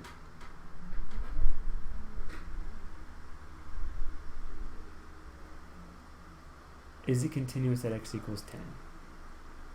I think so. Yeah, I think so too. There's no like holes, jumps, asymptotes, anything like that. What's the very lowest value that we can have? -5. You can have -5, right? Or 5. That makes it 0. Let's figure out values that we're not allowed to have. -6. Well, -6 squared would be 36. Minus 25 is fine. That's yeah, okay. So what? What if you plug in 0? Can you plug in 0? No. No.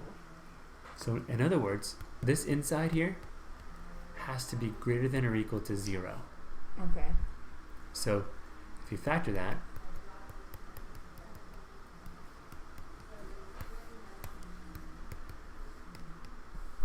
zero in here didn't work. So anything between -5 and 5 is not going to work. But you can have things this way, and you can have things this way. Okay. Okay. So, is f continuous on the interval from 5 to infinity? No. Wait. Sorry. That one's the wrong one, right? That's the wrong one. Okay. That's where it's discontinuous, yeah. Okay. Okay. Find the limit as x approaches 1 from the left. Okay, so 0.99. Yes. Is it like infinity? 2 negative. It should be, let's see, divided by Or is it parentheses. negative infinity? It's infinity. Oh. Okay, 200,000, so Okay. pretty close. Alright. Find the limit as x approaches 3 from the left. Just plug in 2.99. There you go. Okay. It's going to take a lot longer, so maybe we can factor and cancel some stuff. Okay. So, You could do x minus 2, x minus 1 for the top, and then x minus 3, x minus 2 for the bottom. Perfect. So these cancel. Mm-hmm. So then plug in 3. Oh, never mind. Can't plug in 3. There's an asymptote there. But we can plug in, once again, 2.999.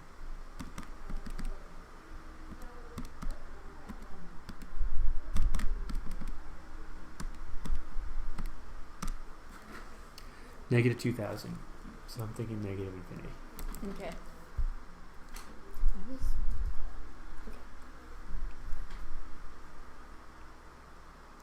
Number 19.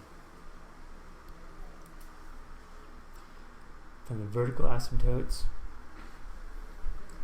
It would be like 5 and 2, right? Yeah, factor it first. Oh, and then there could be a whole. That's true. X minus 5, x plus 2. Oh, so there wouldn't be a whole. There wouldn't be a whole, actually, yeah. So, but you should always factor and check. Yeah. Okay. F decreases without bound as x approaches what value from the right? Decreases without bound means goes towards negative infinity. Mm-hmm. So what should we do?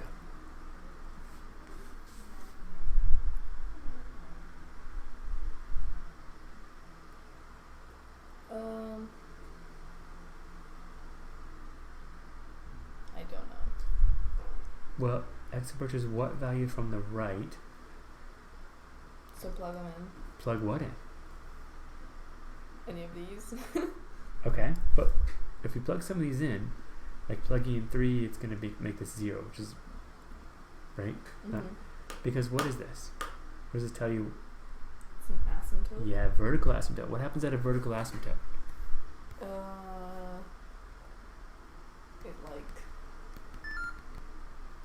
creates a wall so you can't go past it. And what happens as you get close to it? You go to negative. Yeah, there you go. So you either go to negative infinity or maybe you go to positive infinity, Yeah. one or the other, right? Mm-hmm. So how are we going to figure out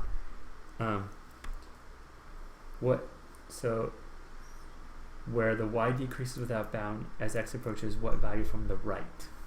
Okay, so it'd be one of these. Yes, and what so should we try? 5 or 3. Yes. And yeah. Keep going. How do we test which one it is? You do from the right. Uh-huh. So 5.00001 and then 3.001. Perfect. Let me plug this back in.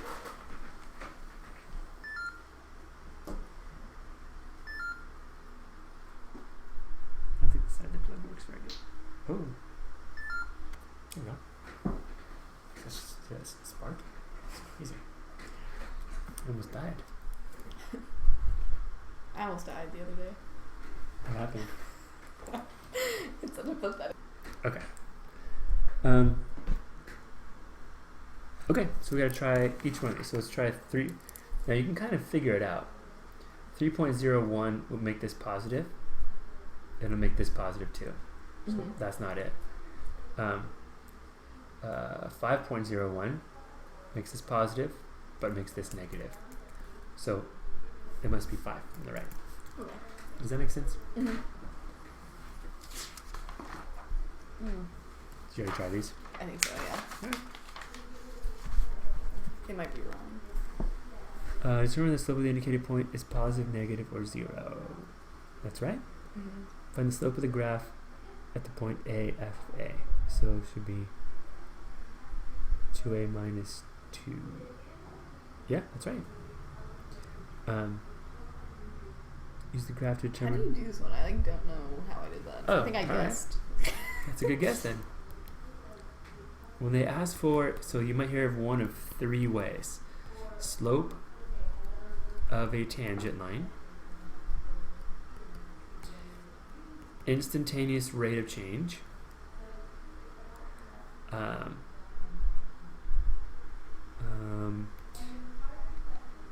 Instantaneous speed or velocity.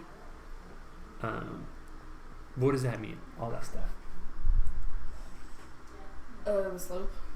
Mm-hmm. If you see slope of a tangent line or instantaneous rate of change or instantaneous speed, Rise over run.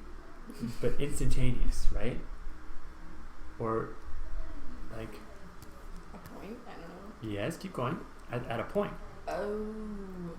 How do you get a slope at a point? You make the slope 0? Maybe here, but what about right here? How would you get the slope right there? Or right there? What does that mean? It means a very specific word. The derivative. The derivative. Okay. Yes. So, slope of the tangent line, instantaneous rate of change. Differentiate. Find the derivative. All that stuff means derivative. Okay. Okay, so, what's the question say? Find the slope of the graph of f of x equals x squared minus 2x at the point A and f of A. Slope at a point. So, what does that mean? Derivative. Derivative. So it would be 2x minus 2. And then let's plug in A. Okay. Here's 2x minus 2. Okay. Use the graphing calculator to graph this and its derivative on the same coordinate axes. Then use the graph to describe the behavior of f at that value x where f prime of x equals 0. Okay. I think.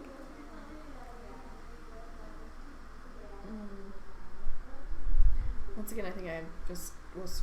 I think maybe my teacher was like telling us the answers or something, but I don't remember doing this one.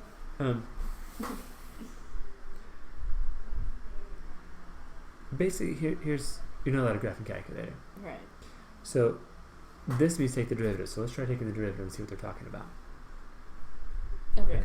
So then use the graph to describe the behavior of f at the value where f prime is equal to 0. Okay. Well, what does this mean? F prime of x equals 0. The derivative is equal to 0. So on which is the slope. Yes, at the of point. the tangent line. That's true.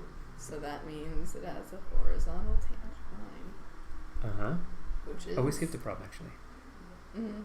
Sorry. Which is this one. Yeah, right? there you go. Okay. So where would the derivative equal to 0 on this graph? B. And D. Exactly. So those have horizontal tangent lines. Exactly. Okay, we forgot to answer this question. Use the graph to determine all values at which the function is not differentiable. So it's not differentiable for two reasons. One, sharp corner, or there's some sort of discontinuity. Okay. So sharp corners and discontinuity. So where would it be not differentiable? There. At A. And where else?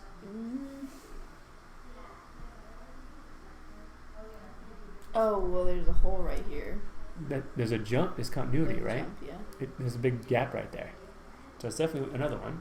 And then there's There's one more. It's kind of weird.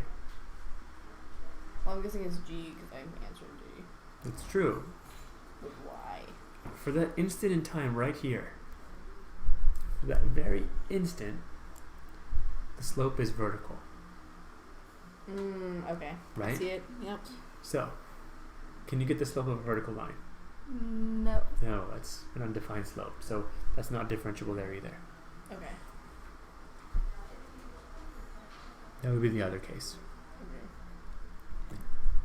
So, sharp corners, discontinuities, or undefined slope. Okay. Okay. We did this one. Find the value of derivative at this point.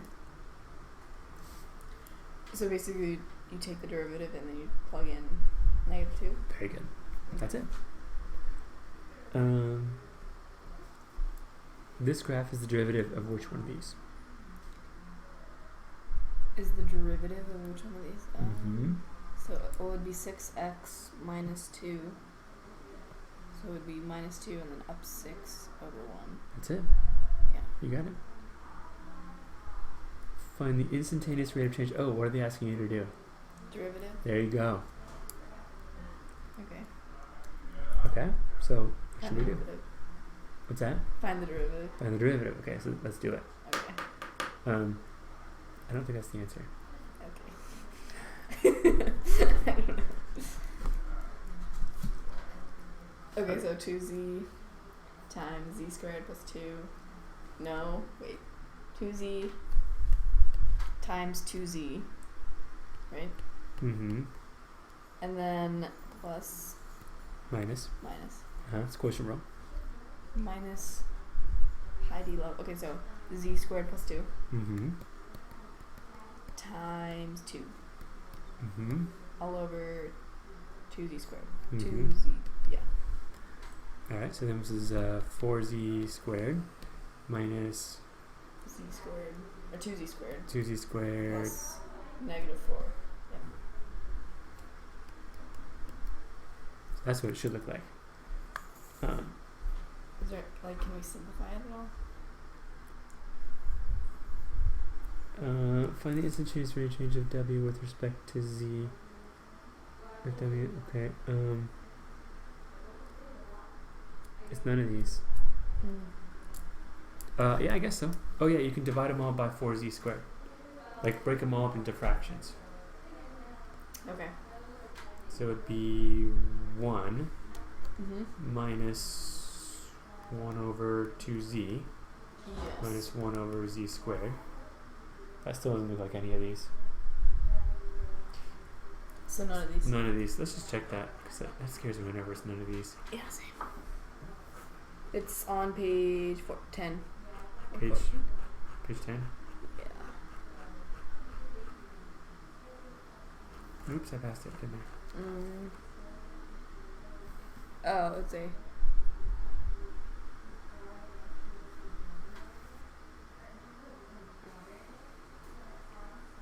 I don't know. So somehow they got this out of it. Yeah. Okay. I think she... I definitely didn't do this problem, so she must have told us the answer.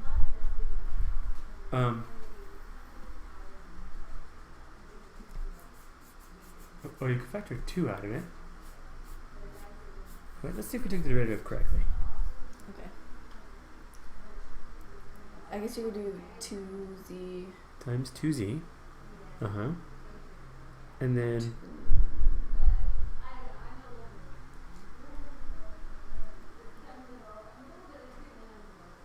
Uh-huh. This looks good to me. So this will be 4z squared. Minus 2... Whoa, this is supposed to be 2z squared. That's why. Okay. Minus 4. That's why. Okay. And then you take a 2 out. Or... Combine like terms, you get 2z squared minus 4 over 4z squared. So then you take a 2 out. Mm-hmm. Up top and bottom. So you get z squared minus 2 over 2z squared. And that's it? That's the one. Okay. Yeah. Alright, so just take the derivative. Yeah.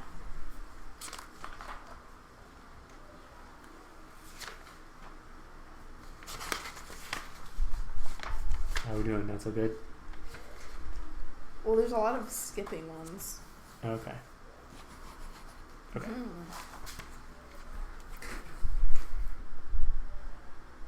Yeah. We have like 4 pages left.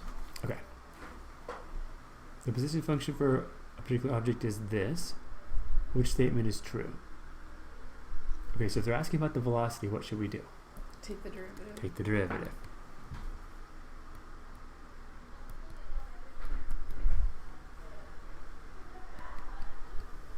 And then the derivative of that is acceleration. Exactly. Okay.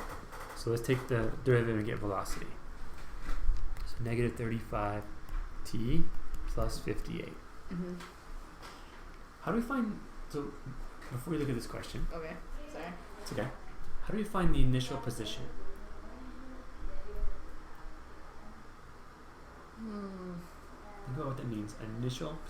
Which one is the position function? S. Yeah, okay. So you plug in 0 for t. Yes. What's the initial position? 91. Mm-hmm. How do you find the initial velocity? Plug in 0 for v. Mm-hmm. What's Or the t. Wait. For t? Yeah. In this equation, yeah? Yeah. What's the initial velocity?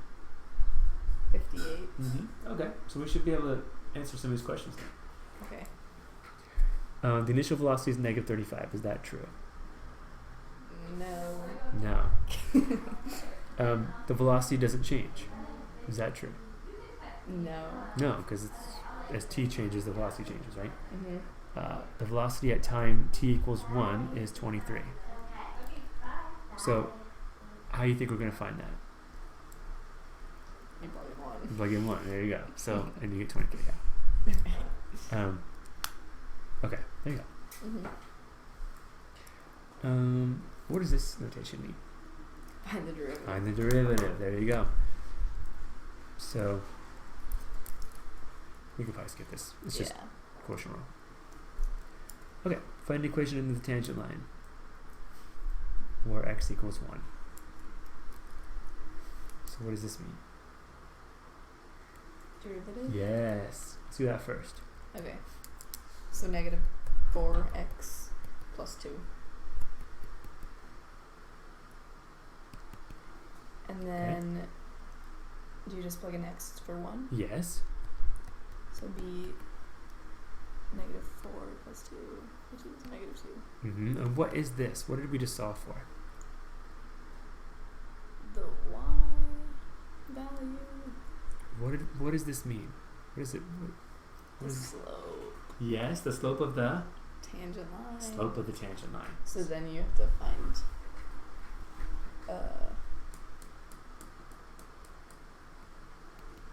Keep going. you have to find like another point, right? A point, exactly, yeah. Okay. So we know x value, Mm-hmm. but we need to know the y value there. So you just So you're right, we need a point. Got the slope, we need a point. What was the point? it's 1, negative 2. Right? Well, that's the slope, but is that the y value at that point? So you do 1 and you plug it into this one. Yes, exactly. What you get Negative 2 plus 2, 0 plus 3. there. Now we have a point and the slope. Okay. And then you just, yeah, okay. Okay. If f of 3 equals 0 and f prime of 3 equals 6 and g of 3 equals 1 and g prime of 3 is 1/3, find h prime of 3 if h of x is f of x over g of x. Oh, this looks pretty good. Not too bad. Okay. So they're saying take the derivative of this. Now, let's use the general formula. How do you take the derivative of a fraction? The quotient rule? Okay. How would we use it in this case? It'd be gx times f of x prime. So f prime of x times g of x, okay. Minus g of x prime G prime of x. times f of x. All over. G of x squared. There you go. Now, the next thing is to plug in h prime of 3, right? Do you know f prime of 3? 0. No, it's not 0. Oh, sorry. It's 6. 6. Alright, so we got 6. Do you know g of x? Or g of 3, sorry. 1/3. 1/3. Do you know g prime of 3? Wait, 1/3 is supposed to be 1, and then g of x prime is the 1/3. Okay. Okay, got it.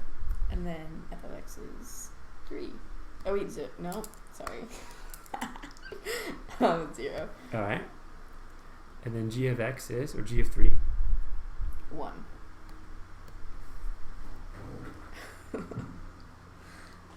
Alright. Okay, so it's 6. 6, yeah, exactly. Okay. So it's not too bad. What they really want you to do is, Oh, it's so weird. She was like holding a curtain. she didn't want me to see her when she watched that. I can Look at understand me. that. Yeah, so use the formula on this and then plug all the values in. Okay. Does that make sense? Yeah. Okay. Find the derivative. That's the cube root? Yeah. Cube root of 3 minus x cubed.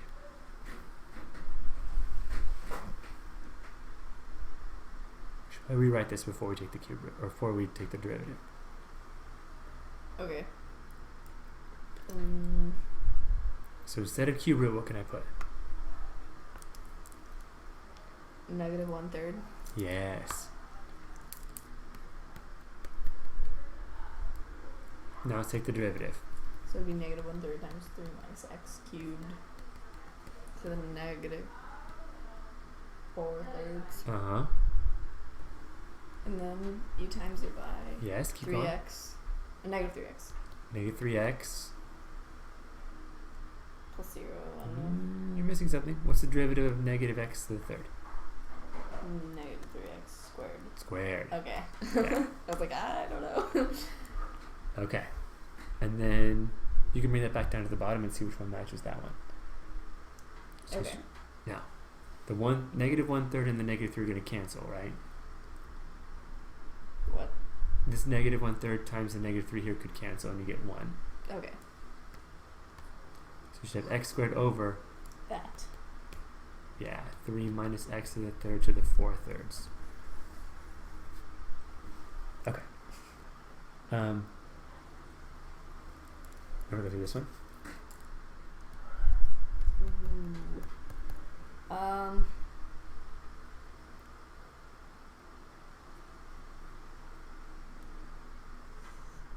Is it like you have to bring it? It's like the chain rule, but then also the quotient rule. Yes, it is. It's 2 rules in 1. Oh. 2 for the price of 1. So it would be 3 times that times the quotient rule. You missed something. To squared. Yes. Or times the quotient rule. So it's Yes. like x squared plus 3 times 2 Mm-hmm.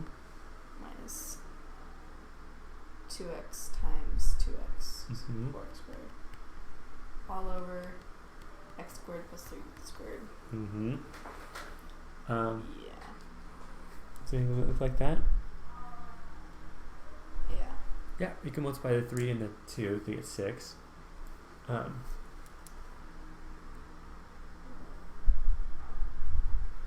2x squared, yes. X squared plus 3 to the 4th. Yeah, because I guess if you square that and you square that, bring it together, it's x squared plus 3 to the 4th. Okay, so it's simplifying from here. Remember, if it's squared, you can square top and square bottom. Okay. So it's going to be like 3 times 2x squared over x squared plus 3 squared. Then if you multiply by this, it becomes x squared plus 3 to the 4th. Okay. And so on and so on. Yeah. Okay. You can probably figure it out. Mm-hmm. Okay. Find the slope of the graph. Find the slope of the graph of the relation 2x squared minus 3xy plus y to the third equals negative 1 at the point 2 comma negative 3. Is this a function? Yes. Yeah, it is. That's true. It could be. But the problem is, it's not a function like this. It's going to be hard. Well, let me back up. What do they want you to find? Slope. So they want you to find the Derivative. derivative, exactly. Now, Okay. you can't just do your normal method here because it's not y equals something. Because y is kind of mixed in there. Yeah. So we have to do a different kind of derivative. Okay. It starts with an I. Imaginary. Implicit. So that's where you have to. So let me give you an example. I remember the implicit thing, but not what it is. Like I remember learning about that. So when you have something like this, is that a function?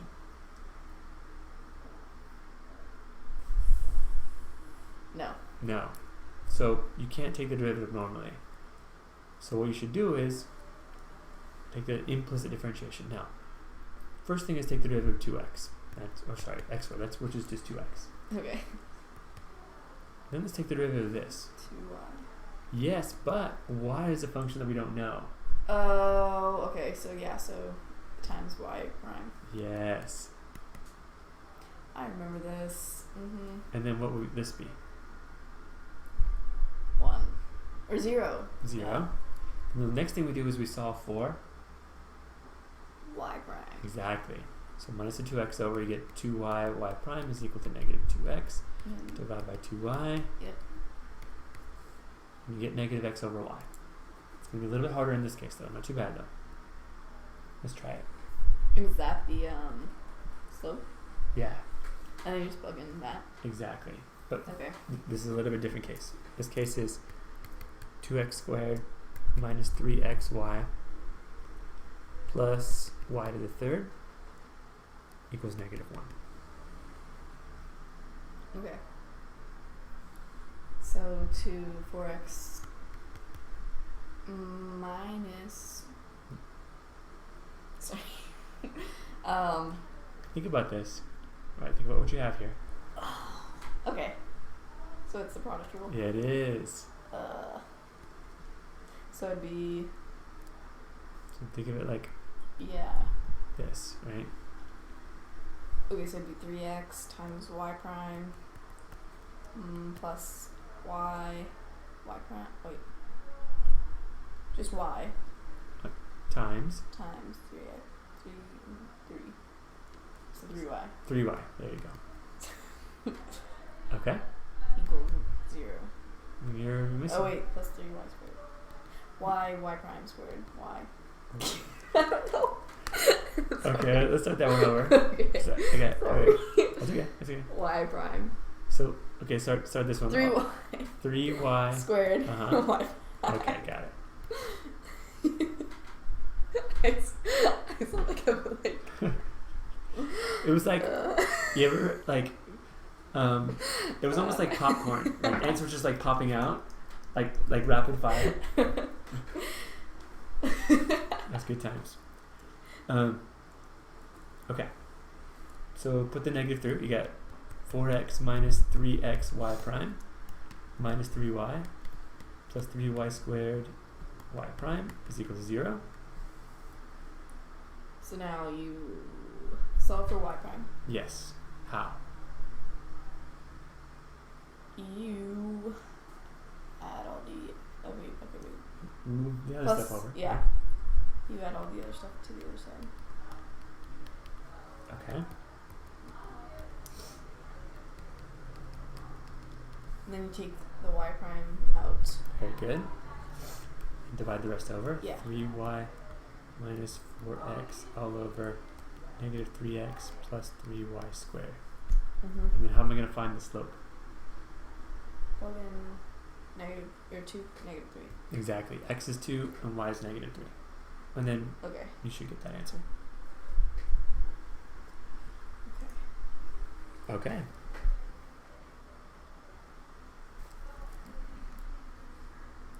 This is the same exact question. Okay. Well, same type of question. Mm-hmm.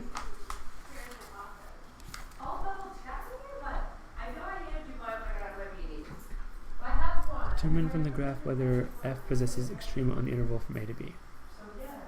Okay. So let's. Between a and b, is there a maximum? Yeah. Yeah, right here. Mm-hmm. Is there a minimum? No. No. That's open circle, right? Yeah. If it's really close to it but doesn't touch. If it's a closed circle, then yes, there would be a minimum. Mm-hmm. That closed circle would be the minimum. Okay. Okay. Does for Rolle's theorem, is that the one where you like plug in both things and then you see if they're equal to each other, like the y value? Yes. So then. And that like determines if it's like able to be applied or something. That's one condition. So one condition is it must be a continuous differentiable function between those values. Okay. Okay. And their y values have to be the same. And then the y values have to be the same. Just plug in Okay. one, plug in the other. Now, in this case, if you plug in -1 and 1, they do equal each other, right? Mm-hmm. Because it's like the cube root of x squared. -1 squared is 1, and then cube root of 1 is 1. 1 squared is 1, cube root of 1 is 1. Okay. So that condition applies. So let's see if it's differentiable. Let's see if it's differentiable by taking the derivative. Okay. Okay. So, So it'd be 2/3 x to the -1/3. exactly. So it's in other words, it's like 2 over 3 x to the 1/3. Mm-hmm. Is there some spot on here that makes this non-differentiable? Or some x value that makes this non-differentiable?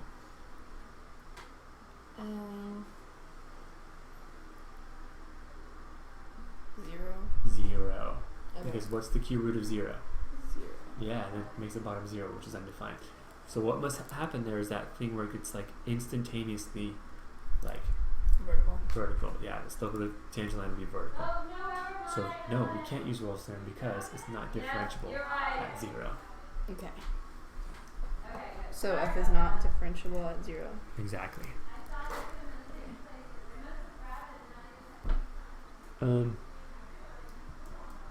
Use the function to define the open intervals where that function is increasing or decreasing. Alright, where's the function increasing? Negative infinity to 0. And? 2 to infinity. So there and there, where's it decreasing? In between. There you go. It's from 0 to 2. Okay. Okay, and we're looking at the x values where it's increasing and decreasing. Yeah. Okay.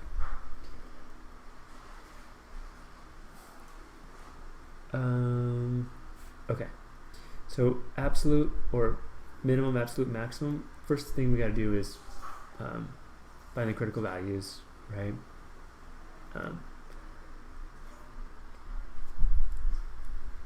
See where I'm going with this? Find the critical values to do the derivative. Yes. Set it equal to 0. Yes, exactly. Okay.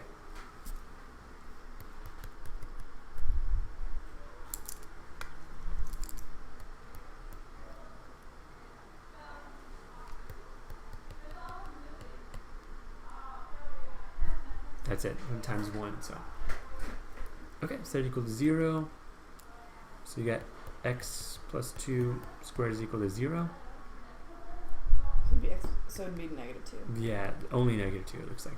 So we only have one critical value, which is negative 2. Now,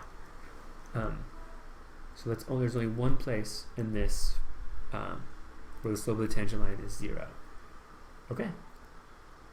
So then it says the point negative 2, negative 4. Well, it's on the critical value, so it's either going to be a maximum or a minimum. Well, that's out, right? It's not a critical point. But let's see if it's an absolute minimum or an absolute maximum. Okay, how are we going to do that? Think about that. I'm going to run to the bathroom real quick. Okay. Their test. So let's try from negative infinity to negative 2. And then we'll try negative 2 to infinity. There's only one critical point. Alright, so let's test this one. Test like 0. Actually, never mind. So let's test like negative 4. Okay. Alright. So it'd be 8. Or wait, no, it'd be negative 8. Well, let's... Oh wait, you test it with the derivative. Yeah, let's do the first derivative. Oh, okay, sorry. So then plug in negative 4, right? That's negative 2 squared. It's going to be positive. Okay, let's plug it in here. Let's plug in, let's say 0. Plug in, it's going to be positive again.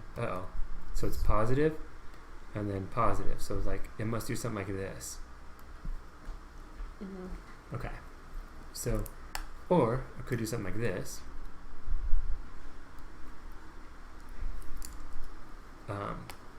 So let's see. Yeah, it must be a critical point, but, well, actually, sorry. If that's the only critical point, and it goes positive, and then positive, the only thing it can do is this. It must get flat for an instant in time, but then go back up again. Does that make sense? Yeah. Okay. So, if it's positive, positive means it's neither maximum nor minimum. Or if it's negative, negative means neither maximum nor minimum. Okay. Okay.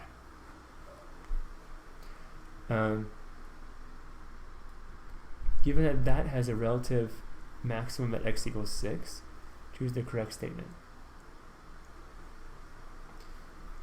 Okay. Could it be this one? F prime is negative at, well, let's see. Let's do a quick drawing. There's a maximum at 6. So this is 6. Okay.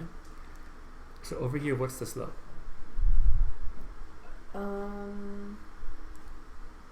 Positive. Positive. Over here, what's the slope? Negative. Negative. So from negative infinity to 6, what's the slope? Oh, okay, so it's positive. It's positive. Okay. So,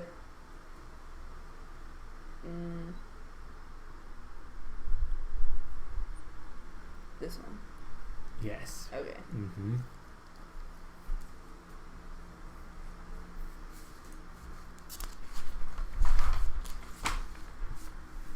Okay. Use a graph calculator. We can't do that. Use a graph. Okay, so figure out where it's concave up and concave down. What does that mean? Second derivative. Second derivative. So how do we find out where it's concave up and where it's concave down? Critical points. Critical points. Well, that's to find the maximum and minimums. But concavity is something a little bit different. Okay. So, for instance, It's on the points of inflection. yes. How do you find the points of inflection? I thought they were just the critical points. Well, would there be a critical point on this graph? Yeah. Where? No, there would not be. No, there would But there not would be a point of inflection right there. Yes. And how do I find that point of inflection? You said second derivative, but keep going with that. I'll give you a hint. The second derivative all throughout here would be what? Negative, and then it changes to positive. Well, concave. Positive, and then it changes to negative. How do you change from a positive to a negative? What number do you go through? 0. You said Zero. okay, so you said it equal to 0. There you go. Okay. So take the second derivative, set equal to 0. Okay, yeah. Now I remember. Aha. And then you test points all throughout. Right? Okay. This is called the second derivative test. Okay. So let's take the second derivative. Let's start with x plus 1 to the negative 2. Okay. So it'll be negative 2x plus 1 to the negative 3 Mm-hmm. times the derivative of the inside, which is just 1. Yeah. So you're fine. And then it would be 6 times x plus 1 to the negative 4. Okay. And then you set that equal to 0. Mm-hmm. So it's going to be 6 over x plus 1 to the 4th equal to 0. And it's never going to be 0. Because if you multiply this over, you get 6 equals 0, and that's not possible. So it's never going to equal 0. So it means there's never any point of inflection. So it's either always concave up or always concave down. It never switches. Okay. Does that make sense? Yeah, so now you just like plug in a number. Plug in a number. Okay. 2. How about 2? So that'd be positive. Right? Positive. It means it's always concave up. Okay. Oh, wait. What about like negative 1? Oh, well, the reason why is because there's a vertical asymptote. So it probably looks like this.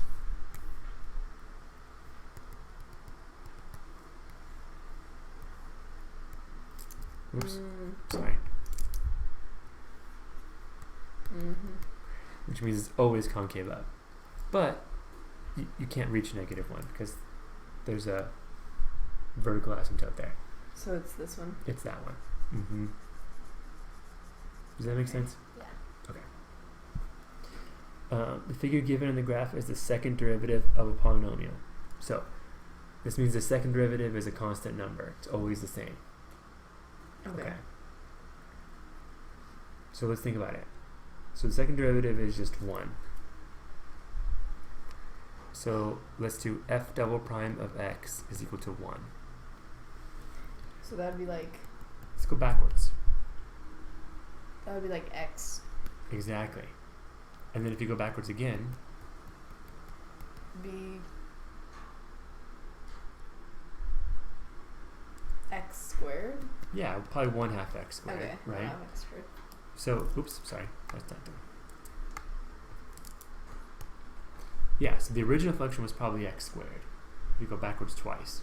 So which one of those do you think it's going to be? This one? Yes. Okay. Okay. Let fx be a polynomial with a function. Be a polynomial function such that f of negative 2 is 5, f prime of negative 2 is 0, f double prime of negative 2 is 3. The point negative 2, 5 is a blank. Okay. If the derivative at that point is 0, what does that mean? It's a max or a min? That's true. The second derivative is positive. What does that It's a mean? min. It's a min. Very good. Okay. Mm-hmm. Last page? Mm-hmm. Wow. We have 15 minutes left. And there's some skips, so I think we can do it. Okay. Okay. Find the limit as x goes to infinity. What they mean here is horizontal asymptotes. That's really what they mean. Okay. Okay? So it'd be the same over same, so it'd be like 2, -2. Negative 2 is the answer. There's none. There's going to be none of these in. Kidding, it's not really okay. Let's check it just to make sure. I hate the none of I these. know, I hate it too. It's on the very last page. Oh, but there's page 15. But it was a skip, I guess. Okay. Yes, none of Yeah. these. Okay. Cool. Okay, number 10. Limit as x goes to infinity. Hmm.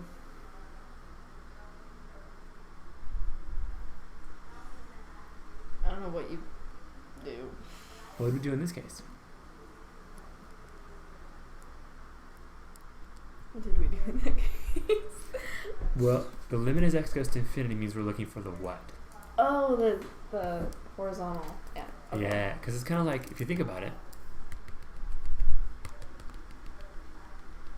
something as x goes to infinity, like what are we approaching, basically? Mm-hmm. So like, what is the y value approaching as x goes to infinity? That's what we need to find out. Okay, so there'd be, because it's like x4 over x squared, it'd be big over small. So Are you sure? Oh, wait. So it'd be same over same? Yes, and what are we going to divide? B over c. Mm-hmm. Negative b over c, right? Mm-hmm. Okay.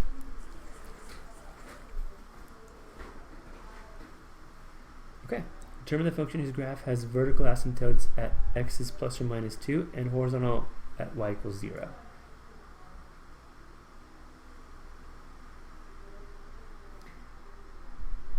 I'm guessing that one. That's a good Okay. guess. Yeah, very good.